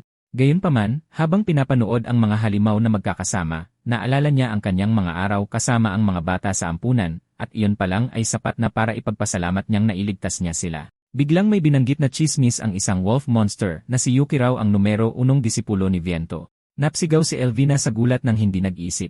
Kalmadong sinabi ni Viento na kailangan pa niyang ituro ang mga pangunahing kaalaman kay Yuki, ang tinaguriang bida ng party. Tinukso siya ni Lieber, sinasabing talagang gusto niya si Yuki kung ganoon siya manermon. Ipinaghanda pa niya ito ng damit. Gumanti si Viento na pareho lang sila ni Lieber. Sa simula, akala niya sila ang gumagamit kay Yuki, pero sa katotohanan, si Yuki ang gumamit sa kanila. At nagbigay siya ng resulta na higit pa sa inaasahan. Tiningnan ni Lieber si Yuki nang may paghanga. Inangkin niyang si Yuki ang susi sa pagkamit ng mundo. Samantala, hiniling ni Saki sa reporter na ulitin ang tanong. Isang lalaking may pilak na buhok at nakasuot ng salamin ang sumingit at hiniling na ilabas na ang lalaki. Tinutukoy niya ang totoong mananakop. Alam niyang may tinatago silang mapanganib na tao at gusto niya si Yuki para sa kanyang sarili. Bago ang insidenteng ito, may isang lalaking tinatakot sa isang makipot na eskinita.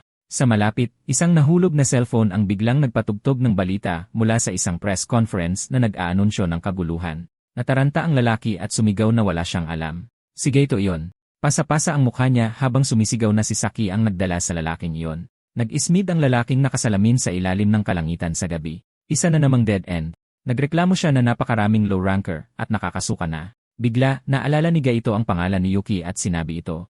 Napatigil ang lalaking may salamin. Naalala niyang nakakita siya ng poster tungkol kay Yuki. Inakala ni Gaito na sapat na yon para maligtas siya.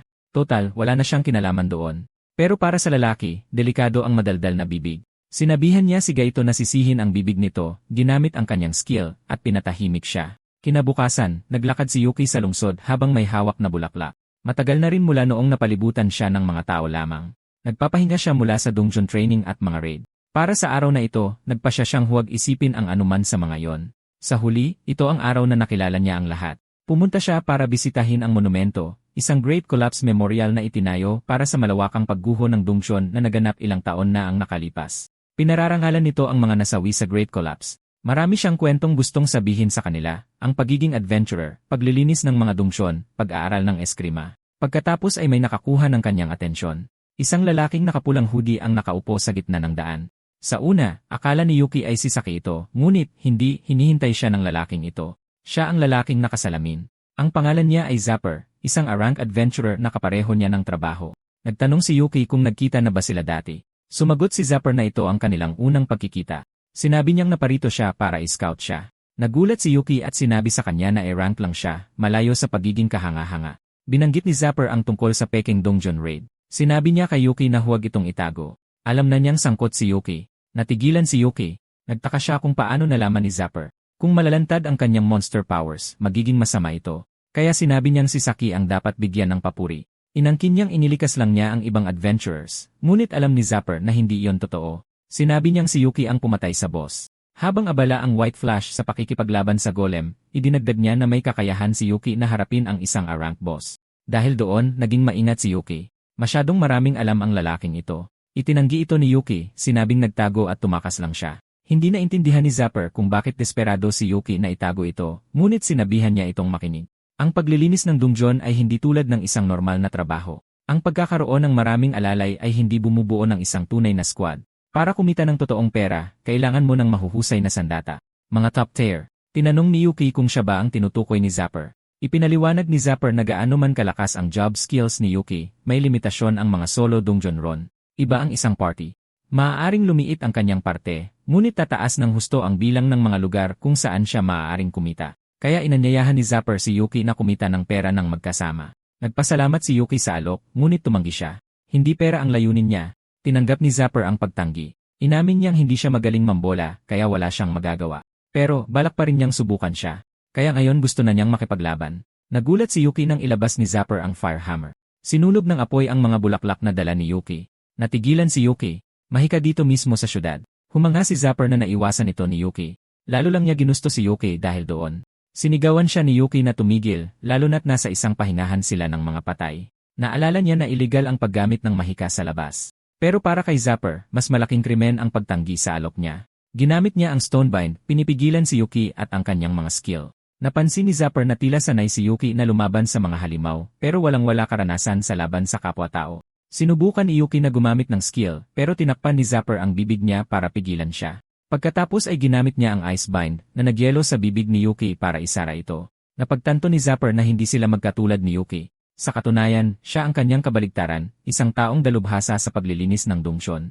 Iyon mismo ang dahilan kung bakit niya ito gusto. Itinulak niya si Yuki sa lupa. Sinabi niyang susundan niya si Yuki sa bawat raid at gagawin ito sa kanya ng paulit-ulit. Sinabihan niya si Yuki na magsumbong sa guild o tumawag ng mga rank kung gusto niya, pero kilala si Zapper bilang ang skill killer. Walang binatbat ang mga adventurer sa kanya. Tinitigan siya ni Yuki ng masama. Iniwan siya ni Zapper doon na nag-aabang ng sagot. At ganoon na lang, nawala siya sa isang landas ng apoy. Samantala, kalmadong naglalaro ng chess si Liber nang maramdaman niyang may sumusubok na agawin ang kanyang pawn at ikinainis niya ito. Pinagaling ni May si Yuki. Binalak ni Yuki na manatili muna doon kung sakaling subukang pumasok ni Zapper. Kailangan niyang makaisip ng paraan para kontrahin ito. Tinanong ni Viento kung bakit wala siyang espada. Ipinaliwanag ni Yuki na araw niya ng pahinga at ang pagdadala ng armas sa syudad ay magdudulot ng gulo. Sa kanyang ranggo, magiging isang bangungot ang pagtatanong. Pero kahit na may dala siyang armas, inamin niyang matatalo pa rin siya. Wala siyang ideya kung paano haharapin ang mahikang yon. Ipinaalala ni Lieber sa kanya ang isang mahalagang bagay. Isa siyang monster tamer. Iminungkahi niyang gamitin ang mga ito. Mga eksperto sa mahika ang mga halimaw. Pagkatapos ay may tinawag siya. Si Machinami Tekwa, isang elf. Sinabi niyang nasa kalagitnaan siya ng pananaliksik. Walang nakakaintindi sa mahika na mas hihigit pa sa kanya. Kaya sinabi ni Lieber kay Yuki na matuto mula sa Ebes, kahit na halatang ayaw nito. Sa dungeon ni Lieber sa palapag ni Machinami Temura, sinabi ni Machinami kay Yuki na hindi sila kailanman nagkasundo ng matandang hukluban na yon. Napagtanto ni Yuki na hindi pa niya ito nakita kahit minsan sa anumang tea party o sayawan. Agad siyang nainis doon. Sinabi niyang hinding-hindi siya dadalo sa isang party na inorganisa ng antigong paniki na yon. Palagi siyang sinasabihan nito na nagpapabata o kung ano-anong kalokohan gayong nasa early 30s pa lang siya. Maingat na nagtanong pa si Yuki. Nilinaw niya na nasa 1,000 ito, humigit kumulang. Isang napakalaking sukat kung tatanungin mo siya. Pagkatapos ay kaswal niyang ibinunyag na 1,400 at 99 taong gulang pa lang siya. Bigla siyang may naisip na nakakatuwa. Kung palalakasin niya ang disipulo ni Viento, tiyak nakasusuklaman iyon ng matandang hukluban. Tapos, ang cute niyang disipulo ay magiging sobrang malapit sa kanya na maiinggit ng husto si Viento, at sa huli, may mamumulaklak na bawal na pag-ibig na hihigit pa sa ugnayan ng guro at disipulo. Sumingit si Yuki at sinabing gusto niya lang matuto ng mahika. Iyon pa lang ay sapat ng interesante para pumayag siya. Tutal, ang pagbuo ng mahika ay nangangailangan ng simulation. Dinala niya ito sa silid-aklatan. Namangha si Yuki sa laki nito. Tinanong niya kung lahat ba ng mga libro ay tungkol sa mahika. Sinabi niya sa kanya na hindi pa yon ang kalahati. Karamihan sa mga palapag niya ay puro libro. Sa itsura ng kanyang mukha, masasabi niyang hindi nito naiintindihan kung ano talaga ang mahika. Pabiro niya siyang tinawag na disipulo bilang isa at tinanong kung tama ba siya. Pagkatapos ay tinanong niya ito ng isang simpleng katanungan. Ano ang pagkakaiba ng mahika sa isang skill? Napatigil at napaisip si Yuki dahil doon. Siya mismo ang sumagot nito. Ang mga skill ay mga individual na abilidad. Ang mahika naman, sa kabilang banda, ay isang universal na abilidad. Walang ideya si Yuki sa ibig niyang sabihin. Kaya ipinaliwanag niya na ang mga skill ay pangkalahatang nahahati sa 3 uri. Una, mga skill na nakukuha sa pamamagitan ng propesyon. Pangalawa, mga skill na natural na taglay ng bawat lahi. Panghuli, mga skill na isinilang mula sa sublimation ng isang ganap na pinagkadalubhasaang pamamaraan. Bawat isa sa mga yon ay parang isang cheat na galaw, isang bagay na makakamit lamang sa pamamagitan ng sariling katawan, pamamaraan, at talento. Kaya naman imposible ang panggagaya. Kahit na magkamukha ang dalawang skill, magkaiba ang mga ito sa kanilang pinakadiwa. Sinubukan niyang ipaalala sa kanya na naranasan na niya ito mismo. Naalala ni Yuki ang paggamit ng Blood Petal Blade. Kaya sumagot siya na naiintindihan niya ng lubusan, na nangangahulugang kabaligtaran dapat ang mahika. Ngumiti siya at sinabing tama siya. Kahit sino pa ang gumamit nito, kung ang parehong mahika ay ginamit na may parehong mana at parehong inkantasyon, ang resulta ay laging magkapareho. Isang pangkalahatang batas, isang ganap na batas. Iyon ang mahika. Nagsisimula ng matuwa si Yuki. Pagkatapos ay ibinigay niya ang kanyang pangalawang tanong. Bakit napakaraming tao ang hindi gumagamit ng mahika? Hula ni Yuki ay baka dahil ito sa mahigpit na mga kinakailangan. Siguro kumukonsumo ito ng napakalaking mana. Pero ang totoong sagot ay mas simple pa. Sadyang napakahirap lang. Tinanong niya kung dahil ba mahirap kontrolin ang mana. Umiling siya at sinabing kahit ang pagbigkas ng inkantasyon ay mahirap. Ang tamang mahika ay nangangailangan ng mga inkantasyon na kasing haba ng isang buong libro, kahit para sa mga pangunahing spell. Sinabi ni Yuki na wala pa siyang nakitang sinuman na bumigkas ng ganoon kahaba. Karaniwan, ang mga skill ay nangangailangan lang ng tulad ng Call Fire o katulad nito. Iyon ang naging daan sa kanyang ikatlong tanong. Tinanong niya kung alam ba niya kung paano sila nagcha-chant. Nag-isip si Yuki, tapos sinabi niyang baka may ginagamit silang pantulong. Iyon ang tamang sagot. Ang mga kagamitan tulad ng mga tungkod ay pwedeng pumalit sa mga bahagi ng incantation. Pwedeng iukit ang mga magic circle. Ang ilang chant ay pwedeng bigkasin sa isip, ang iba naman ay pwedeng tanggalan ng bahagi. Naintindihan ni Yuki na pwede itong baguhin. Idinagdag niya na ito ang kagandahan ng mahika. Habang mas marami kang natututunan, mas marami kang pwedeng dayain. Bilang halimbawa, basta niya lang sinabi, Call Fire Hammer, at isang nagliliyab na martilyo ang nabuo sa kanyang kamay. Ipinaliwanag niya ang incantation bridge, ang kilos ng pagkumpleto ng incantation at visualization sa isip bago pa man magsalita. Ito ay isang pangunahing teknik sa mahika. Gayunpaman, nag-iba ang resulta depende sa kung gaano kalalim ang pagkaunawa sa orihinal na incantation. Ang ilan ay inuulit ito bilang text, ang iba naman ay bilang mga imahe, tunog o kombinasyon ng tatlo. Nag-iba ito sa bawat tao. Sa wakas na intindihan ni Yuki kung bakit pwedeng magkaiba ang mga spell kahit pareho ang tunog. Nang maunawaan niya ito, ipinakita niya ang resulta. Ginamit niya ang invasion kasama ng Fire Hammer. Pinanood ni Yuki ng maigi.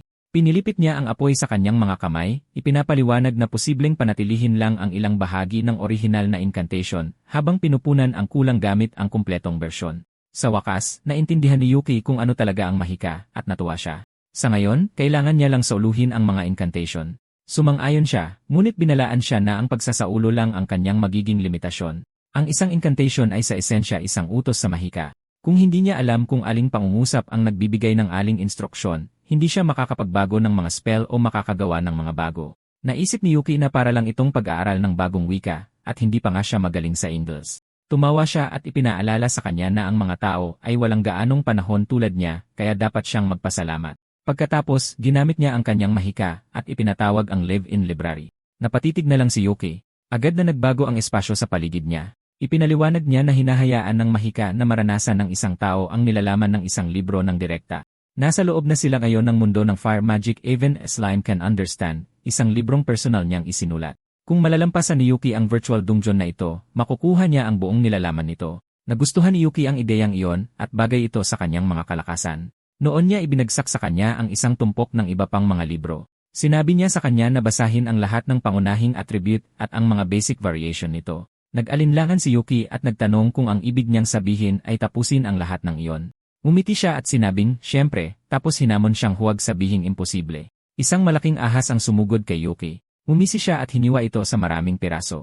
Nang makita ang kanyang reaksyon, nagningning ang mga mata ni Makinami. May kumpiyansang sinabi ni Yuki na tatapusin niya ang lahat sa lalong madaling panahon. Makalipas ang 3 araw, sa loob ng palapag ni Makinami Takura sa dungsyon ni Lieber, 2 buhawi ang umikot sa magkabilang gilid habang isang agila ang sumugod pasulong. Humawi ito sa hangin ng buong bilis, nagpakawala ng matinis na sigaw. Nahirapan si Yuki na mag-chant ng incantation para makialam sa wind attribute. Masyadong marahas ang kapaligiran mismo. Tinangay siya ng hangin pero patuloy siyang nag-chant habang naggangalit ang mga ngipin. Pagkatapos ay ginamit ni Machinami ang air catch, at isang malaking kamay ng siksik na hangin ang sumalo sa kanya bago pa siya bumagsak sa lupa. Kalmadong nagkomento si Machinami na ang disipulo numero 1 ay talagang walang talento. Habang nakahandusay sa lupa, inamin ni Yuki na sa wakas ay naintindihan na niya kung bakit hindi nagcha-chant ng spell ang mga adventurer sa laban. Sa totoong laban, masyadong malaki ang butas sa depensa. Sinabi niya sa kanya na ang mahika ay hindi naman talaga para sa labanan. Ito ay para dayain ang mundo at isulat itong muli ayon sa nais ng gumagamit. Binanggit ni Yuki ng malakas ang mga elemento. Apoy, lupa, tubig, yelo, kidlat. Dapat sanay malakas ang bawat spell. Ginamit niya ang stone arrow. Lumipad ang projectile at pagkatapos ay walang kwentang bumagsak. Nanlaki ang kanyang mga mata habang nagrereklamo kung gaano ito kalokohan. Naintindihan niya na masyadong malaki ang nawawalang lakas sa mga incantation breach. Tulad ng sinabi ni Makinami, kapag may mga hakbang na nilaktawan, nagiging masakit na halata ang pagkakaiba ng bawat isa. Ang isang chant ay isang command sentence na muling isinusulat ang mundo gamit ang mana. Kapag may mga bahaging tinanggal, nagiging malabo ang mismong utos. Napansin niya ang kanyang pinakamalaking kahinaan. Napakasama niya sa pagpuno ng mga puwang gamit ang imahinasyon. Ano man ang elemento, kapag gumamit siya ng incantation breach, halos zero ang output. At kung dadagdagan pa niya ang chanting para maibalik ang lakas, hindi siya makakasabay kay Zapper. Hindi siya makakatugon sa tamang oras sa mahika ni Zapper. Samantala, palaging kayang kontrahin ni Zapper ang mahika niya gamit ang mahika na may elemental advantage. Sinabi niya sa kanya na yon ay isang bagay na palagi niyang makakaharap. Halimbawa, hindi kayang lampasan ng Earth ang Wind, at hindi pa niya natututunan ang lahat ng attribute. Gayunpaman, binigyan niya siya ng pag-asa. Ang susunod na attribute, ang Wind, baka iyon ang kanyang specialty. Ipinadala niya si Yuki gamit ang air hand. Bumalik si Yuki sa pagsasanay, umaasang sa wakas ay makakahanap siya ng elementong magaling siya. Pero hindi niya maiwasang isipin, mayroon bang attribute na hindi magaling si Zapper? Samantala, ilang adventurer ang nagtayo ng kampo sa kalaliman ng mga bundok. Nagulat si Zapper nang malaman niyang pumasok si Yuki sa isang shrunk dungeon. Iniulat ng isa sa kanyang mga tauhan na hinanap nila kung saan-saan, para lang malaman na dumiretso si Yuki sa dungeon na yon. Naalala ito ni Zapper ng malinaw, iyon ang nagpaurong kahit sa dalawang shrunk party. Natuwa siya rito. Ito ay isang lugar na hindi man lang malapitan ng mga ordinaryong adventure. Tinanong nila siya kung ano ang dapat nilang gawin. Sumagot si Zapper na hindi iyon mahalaga dahil papasok din sila. Nagpanik ang lalaki at tumanggi. Hindi pa nila tapos lipulin ang mga halimaw. Higit sa lahat, mapanganib ito. Sumang-ayon si Zapper. Mapanganib ito. Isang malaking bibig na puno ng matutulis na ngipin ang biglang lumitaw sa itaas nila, nakalutang sa hangin at ginagawang maliit ang dalawang tao sa ibaba. Nagulat sila. Isang higanteng uod ang lumitaw. Sumugod ito kay Zapper, handang lunukin siya ng buo. Hindi man lang kumurap si Zapper. Ginamit niya ang Water Lance, Ice Tusk, Stone Spear, Lightning Arrow, Storm Axe, Fire Hammer. Maraming elemento ang sabay-sabay na sumabog at pumasok sa wood. Sobra na naman ang napatay niya. Wala siyang masyadong inaasahan sa mga materyales. Ang lalaki sa tabi niya ay natigilan sa gulat. Ang panonood kay Zapper na nagcha-chant ng mga spell sa lahat ng attribute kahit ilang beses pa niya itong makita, ay hindi pa rin kapanipaniwala. Ngayon niya lang tunay na naunawaan ang kapangyarihan ng isang A-rank top class na salamangkero. Sinabi ni Zapper na mapanganib ang mga rank na dungeon. Iyon mismo ang dahilan kung bakit kailangan nilang humabol bago pa makapasok si Yuki sa kailaliman na hindi na nila maabot. Itinuro ng lalaki ang pinsalang dulot ng halimaw. Maraming miyembro ng kanilang grupo ang namatay. Para kay Zapper, sila ay mga Y-rank lang na madaling palitan, at kung maubos man sila, maaari siyang kumuha ng iba pa. Nagprotesta ang lalaki, sinasabing malupit iyon, lalo na't kaya naman silang iligtas ni Zapper gamit ang mahika, pero tumanggi si Zapper na mag-aksaya ng mahalagang mana sa mga taong tulad nila. Ipinadyak niya ang kanyang paa at idineklara na kung gagamit man siya ng mana, ito ay para mahuli si Yuki, ang espesyal na tao. Samantala, tinawag ni Machinami ang disipulo numero 1 na may pagkabagot sa mukha. Nakahandusay si Yuki sa lupa, tila umalis na ang kaluluwa sa kanyang katawan. Prangka niyang sinabi sa kanya na wala siyang kahit anong talento para maging espesyal.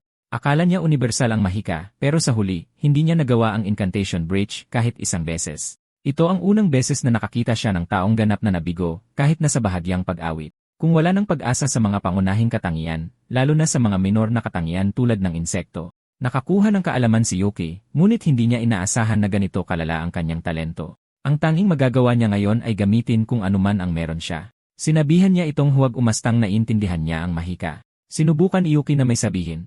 Doon niya isiniwalat ang katotohanan. Hindi pa nga umaabot sa unang yugto ang kanyang pagsasanay. Hindi pa nga sila nagsisimulang mag-warm up. Masaya niyang ipinahayag na umiiral ang mahika para maisulat muli ng sinuman ang mundo, upang durugin ang kawalang kasiyahan, kawalang katarungan, kahit na ang sentido komon mismo. Iyon ang dahilan kung bakit hindi siya papayag sa mga salitang tulad ng kompromiso o pagsuko. Nagtanong si Yuki kung paano niya gagawin yon. Sabi niya simple lang. Nakita na niya itong gumawa ng katulad na bagay laban sa matandang iyon. Ang kailangan niya lang gawin ay lumikha ng isang bagong-bagong mahika na siya lang ang makakagamit. Iminungkahi ni Machinami na direktang ilapat ni Yuki ang teoryang iyon sa mahika. Higit pa sa sapat ang mga natutunan niya sa ngayon. sa kanyang kasalukuyang antas, kaya na niyang magturo sa mga baguhan. Natigilan si Yuki sa kanyang napagtanto. Kahit na hindi siya magaling gumamit ng mga kasalukuyang spell, maaari siyang lumikha ng isa kung saan siya magaling. Iyon mismo ang ibig sabihin ni Makinami. Sa halip na umasa sa mahahabang incantation, direktang manipulahin niya ang mana sa pamamagitan ng emosyon para baguhin ang mundo at saka na lang magdagdag ng incantation kung kailangan. Para sa combat magic, pagsasanay ang pinakamahalaga. Mula ngayon, direkta na siyang mag-ensayo sa ilalim niya. Habang nagsasalita, bigla niyang inilingon ang kanyang ulo, kaya napatanong si Yuki kung anong problema. Inactivate niya ang Aqua Vision at nakita si Zapper na nagpapakawala ng alon ng apoy sa roof floor ng donjon. Hinahanap ni Zapper si Yuki. Para palawakin ang paghahanap, inactivate niya ang Wind Search. Ipinakita ni Makanami kay Yuki ang eksena sa pamamagitan ng isang lumulutang na globo ng tubig. Nagulat si Yuki. Nandito na si Zapper. Mukhang sinundan siya ni Zapper. Para kay Makanami, ito ang perpektong pagkakataon. Gusto niyang harapin ni Yuki ito gamit lang ang mahika. Bawal ang summoning. Dahil doon, inactivate niya ang Shrine Drive. Ito ang parehong spell na nag-teleport kay Yuki at sa kanyang grupo noong una siyang pumasok sa donjon. Ngayon naiintindihan na niya. Ito ay teleportation magic. Naisip ni Yuki kung pinili ba ni Lieber ang palapag ni Makinami Takura dahil kaya nitong kontrolin ang isang bagay na tulad nito. Na-teleport si Zapper sa parehong lugar. Sa sandaling makita ni Zapper si Yuki, inakala niyang itinatago ni Yuki ang kanyang tunay na lakas. Humingi siya ng sagot. Nabigla si Yuki. Agad na umatake si Zapper gamit ang isang Aqua Javelin. Umiwas si Yuki at hinugot ang kanyang espada. Sinabi ni Zapper na hindi na kailangan ng paliwanag. Nakikita na niya ang katotohanan na nakasulat sa galit na mukha ni Yuki. Sinubukan niyang ikulong si Yuki gamit ang Stone Jail. Diretsong hiniwa ni Yuki ang bato. Napansin ni Zapper na may potensyal si Yuki bilang isang eskrimador. Napansin din niya na hindi man lang natinag si Yuki noong lumitaw ang spell. Ngunit inactivate ni Zapper ang Mudbind. Nagulat si Yuki. Nilaktawan ni Zapper ang proseso ng paglikha ng putik sa pamamagitan ng pagsasama ng tubig at lupa. Mas mabilis ito kaysa sa pag-awit. Sinimulan ni Yuki ang sarili niyang incantation. Tumawa si Zapper. Walang kwenta ang subukang pigilan ang kanyang mahika. Mas mabilis siya. Pinakawalan niya ang Windhammer. Sinalo ni Yuki ang atake ng direkta. Napagtanto ni Zapper na umaasa pa rin si Yuki sa mga incantation, ngunit wala pa doon ang kanyang mga kasanayan sa mahika. Alam ni Yuki na hindi siya mananalo sa labanan ng incantation, kaya nagpa siyang gumawa ng bagong spell.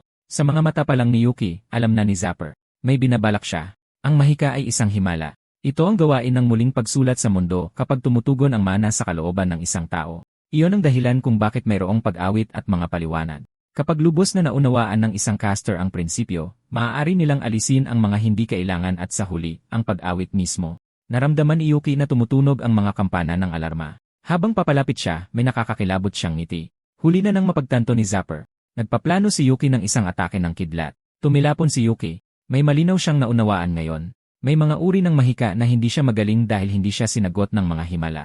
Gaano man karami ang kanyang idasal, lahat ay nawala. Walang kahit isa na bumalik. Isang malakas na puwersa ang sumugod sa kanya, binabaluktot ang hangin.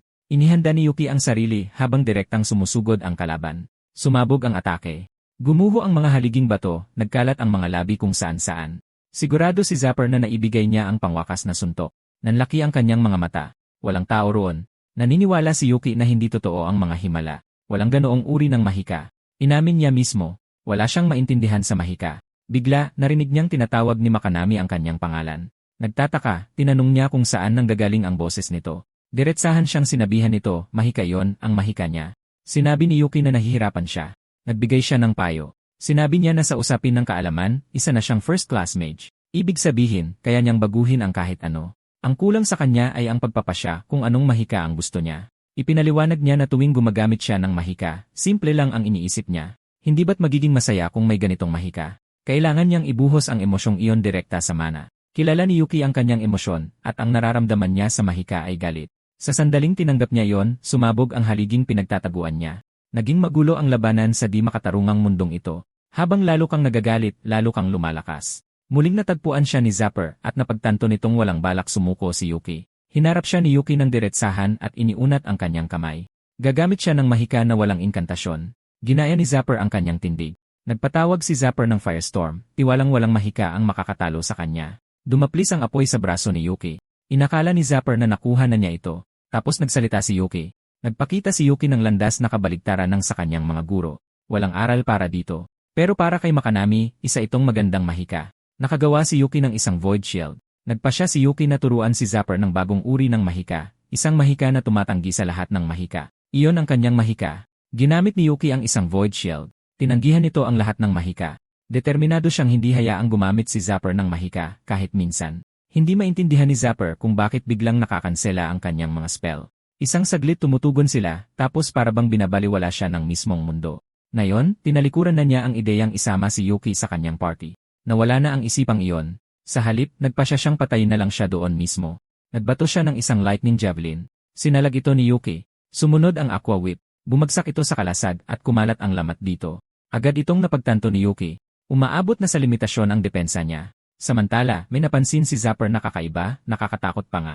Hindi hinaharangan ng kalasag ang isang elemento. Pinapawalang bisa nito ang lahat ng attribute, at naramdaman niya ito, isang nakakakilabot na pakiramdam na nagpa-realize sa kanya na ang mahika mismo ay pinapakialaman, na parabang ang kaloobang dapat gumabay sa mana ay tinatanggihan. Nanood si Machinami mula sa kanyang lumulutang na walis. Nakita niyang napagtanto na ito ni Zapper. Tahimik niya itong kinilala. Mayroon siyang sapat na galing. Ang orihinal na mahika ay nagpapahayag ng kalooban sa mana para baguhin ang mundo. Ang Void ay kabaligtaran. Sa pamamagitan ng mana sa loob ng katawan, inuutusan nito ang mana sa labas na huwag magbago. Kung papangalanan niya ito, tatawagin niya itong Void Attribute. Mahikang nilikha lamang ng disipulo numero 1, isinilang mula sa kanyang galit sa mahika mismo. Alam ni Zapper na kung lumampas sa isang tiyak na antas ang pagbabago sa mahika, maaari niyang lagpasan ito sa pamamagitan lamang ng dami. Kaya sabay-sabay siyang nagpakawala ng ilang elemento. Sumang-ayon si Yuki. Kung depensa lang ang gagawin niya, imposible siyang manalo. Kaya pinagsama niya ito at bumuo ng isang Void Saber, at pagkatapos ay hinati niya ito. Natulala si Zapper. Sinira lang ni Yuki ang pinakamapanganib na bahagi.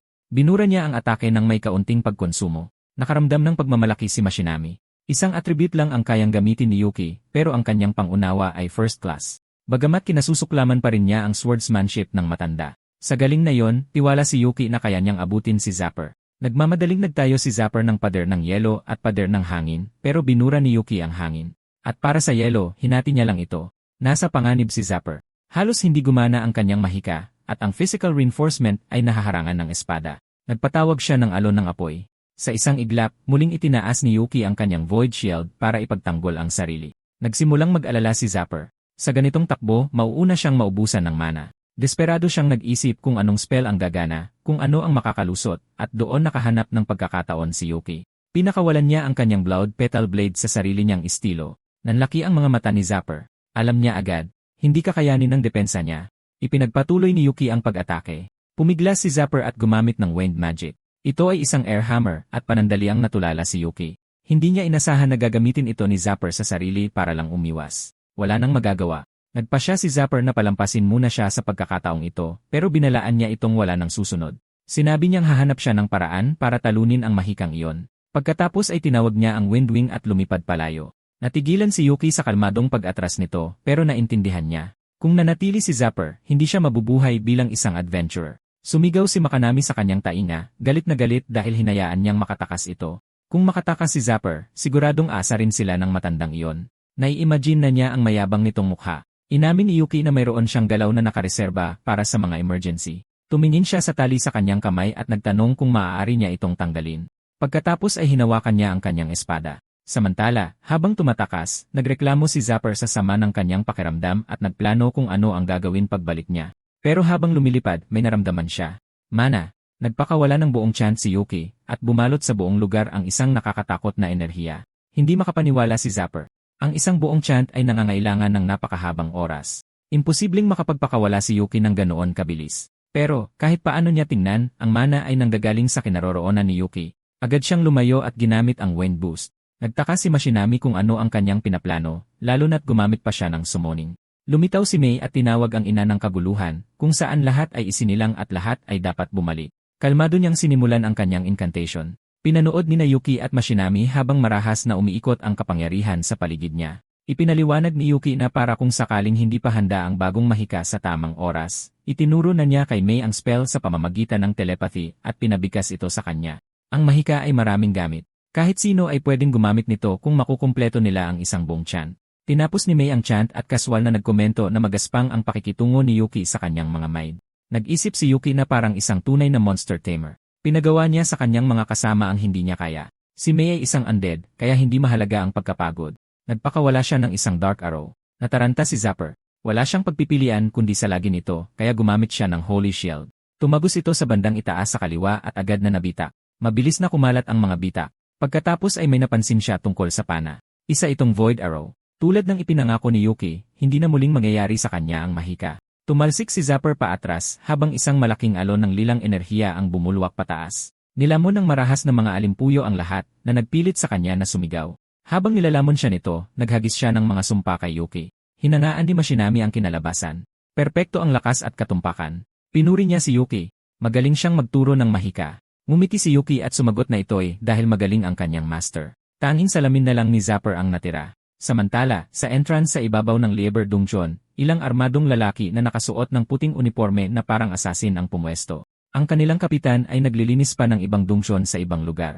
Naniniwala silang kaya nilang subpuin ang sitwasyon ng sila-sila lang. Ang tanging kinatatakutan nila ay si Zapper. Pumasok ang enforcement squad para hulihin sina Zapper at Yuki. Ilang minuto ang lumipas, lumabas si Yuki sa dungeon na pasan-pasan si Zapper sa kanyang likod. Ang paglalakbay sa isang dungeon habang mag-isang may buhat na ibang tao ay nakakapagod at halata iyon. Plano niyang isuko si Zapper sa guild.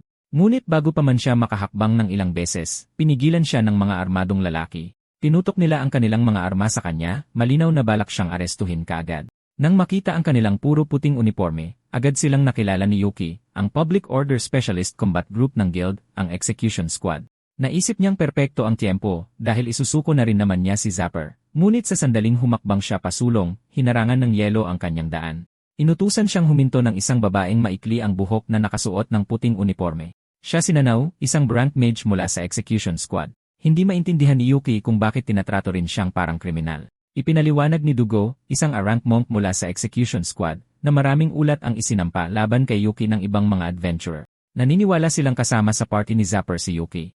At sa ngalan ng pagpapanatili ng kaayusan, balak ng Execution Squad na ikulong silang dalawa. Sinubukan ni Yuki na ipaliwanag na siya ang biktima. Biglang ginamit ni Zapper ang Fireburst. Agad na umatras ang Execution Squad, pansamantalang nagambala ng mga apoy. Agad na tumugon si Yuki, bumuo ng isang Void Saber para ipagtanggol ang sarili. Tumawa si Zapper at bumulong na salamat kay Yuki, nagising siya sa pinakamagandang posibleng sitwasyon. Tumakbo siya at agad siyang hinabol ng Execution Squad. Nagpakawala sila ng mga Ice Lance, Reverse Slash, at maging ang Demonic Axe na Gulvade. Ipinagtanggol ni Zapper ang sarili sa pamamagitan ng paggawa ng mga patong-patong na yelo. Samantala, hinarang si Yuki ng isa pang miyembro ng Execution Squad. Mabilis na nawawala ng kontrol ang sitwasyon. Sinubukan ni Yuki na sumigaw na hindi ito ang oras para lumaban. Napapaligiran, nagpakawala si Zapper ng isang Thunderburst na nagpakuryente sa lahat ng nasa malapit. Sunod-sunod silang bumagsak. Sinipa niya ang isa sa mga bumagsak na miyembro papunta sa isang kasamahan na may malay pa. Direktang tinanggap ni Batman ang tama. Agad niyang pinagaling ang kanyang kasama gamit ang skill na Unscathed Reward. Habang sila'y nagagambala, binalaan sila ni Zapper na huwag nang humakbang pa. Hinawakan ni Zapper si Nanao at ginawa siyang hostage. Ipinahayag niya na hindi na siya tulad ng dati at dapat nilang maintindihan ang pagkakaiba. Sa ganoong distansya, hindi aabot sa tamang oras ang kalasag ni Yuki, at hindi niya kayang kanselahin ang spell ng mabilis gamit ang mga pana o espada. Nag-ismid si Dugo sa inis. Pagod na sa mga duwag na taktika, nagpasya siyang siya na ang haharap dito. Inutusan niya ang dalawang gwardya na panatilihin ang kanilang mga mata kay Yuki. Hindi makakaatake si Yuki ng padalos-dalos habang may hostage. Kung magtutulungan ng maayos ang Execution Squad, mayroon pa ring pagkakataon, pero umisi si Zapper na mas madali na lang napatayin ang lahat. Ang pagprotekta sa mga tao ay napakaabala. Nang makita ang dami at pagiging komplikado ng mga magic circle na nabubuo, alam ni Yuki na ito ay isang malakihang mahika. Sa takbo ng mga pangyayari, hindi niya mapoprotektahan ang lahat. Sinabi niya sa kanila na magtago sa likod ng anino ng kanyang mahika. Ngunit biglang lumitaw ang isang babaeng may pilak na buhok at mahinahong sinabi na hindi na kailangan. Ginamit niya ang kanyang skill, ang Eye of Fair Play, at tinanong si Zapper kung iyon na lang ba talaga ang natitira niyang mana. Agad siyang nakilala ni Yuki. Siya ang kapitan ng Execution Squad at isang S-rank adventurer. Kilala bilang walking rulebook ng guild, si Inaginki, isang S-rank paladin. Ginamit niya ang kanyang skill, ang Sparrow Eye Dragon. Agad na tinamaan si Zapper at nabitawan niya si Nanao. Isa itong nakakatakot na teknike, isa na naglalabas ng resulta ng tama bago pa man ang atake mismo. Mahinahon niya siyang pinagalitan sa pagbuhos ng lahat ng kanyang mana sa opensa. Hindi inaasahan ni Zapper na lilitaw si Ginki. Nataranta, ginamit niya ang Stonebind. Sinabi ni Ginki kay Yuki na gamitin ang kanyang mahika. Nagulat siya na alam pala nito. Ngunit wala ng oras para isipin pa yon. Ipinatawag ni Yuki ang kanyang Void Saber. Nagmamadaling nagpatong-patong si Zapper ng maraming elemental barrier. Nagpakawala siya ng Ramaitaki Arrow Rain na pumuno sa kalangitan ng hindi mabilang na mga pana. Agad na naintindihan ni Ginki ang kanyang intensyon. Tinatarget niya ang bawat miyembro ng kanyang squad. Ginamit niya ang Scatter Error Divert, isang skill na nagbabago ng target ng isang bagay. Ang destinasyon ng palaso ay ipinalit kay Yuki. Agad na itinaas ni Yuki ang kanyang Void Shield habang umuulan ng mga palaso sa kanya. Alam ni Ginki na haharangin niya ito. Gayunpaman, naging interesado siya sa kanya. Pagkatapos ay lumitaw siya sa likod ni Zapper. Iwinasiwas niya ang kanyang sandata at inactivate ang Great Naganata Iwatushi. Direktang tinanggap ni Zapper ang tama. Checkmate na. Sumugod ang squad para hulihin siya. Napansin ni Ginki na mas kaunti ang mana niya kaysa sa inaasahan niya.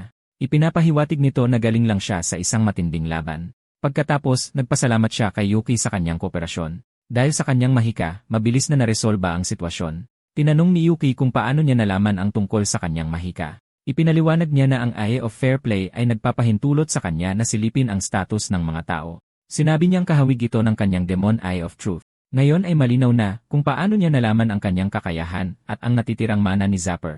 Iniulat ni Dugo na si Zapper ay ganap ng napigilan at ang mga nasugatan ay nalapatan na ng lunas. Pagkatapos ay bumaling siya kay Yuki. Sinabi ni Ginki na nawala na ang hinala sa paligid ni Yuki. Tumulong pa nga siya sa paghuli. Idinagdag ni Dugo na ang mga akusasyon laban kay Yuki ay malamang na isang hindi pagkakaunawaan. Dahil hindi pa ganap na nalinaw ang lahat, hindi siya formal na makahingi ng tawad, ngunit aalisin si Yuki sa listahan ng mga nakakulong. Nagpasalamat siya sa kanyang kooperasyon at proteksyon. Sinabi ni Yuki na ayos lang basta't naresolba ang hindi pagkakaunawaan. Nag-alok din siyang tumulong sa investigasyon kay Zapper kung kinakailangan. Subalit, may isa pang issue na binanggit si Dugo. Ang dungeon na pinanggalingan ni Yuki ay S-rank. Ipinagbabawal ang solong pagpasok. Napatulala si Yuki. Ang mga dungeon challenge ay nangangailangan ng pag-aproba ng guild. Bagamat nakapasok na dati si Yuki kasama ang isang party, pagkatapos ng ebalwasyon, malinaw na paglabag ang solo diving. Sinabi ni Ginki na hindi kakayahan ni Yuki ang problema.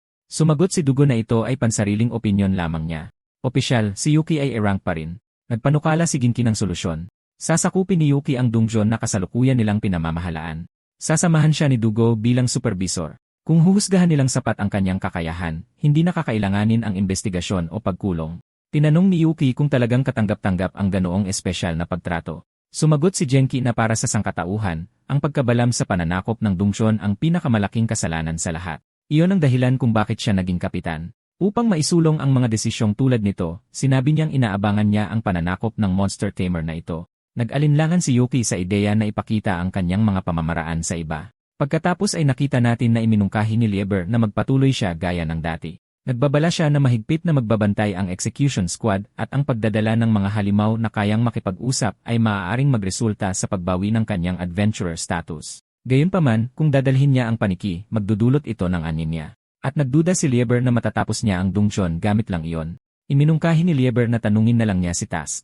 Naalala ni Yuki na nagsilbi na siya sa kanya dati at tinanong kung espesyalista ba si Task tulad ni Machinami. Sumagot si Lieber na higit pa roon si Task dahil si Task ang master ng kanyang dungeon, ang pinagsama-samang kabuuan nilang lahat.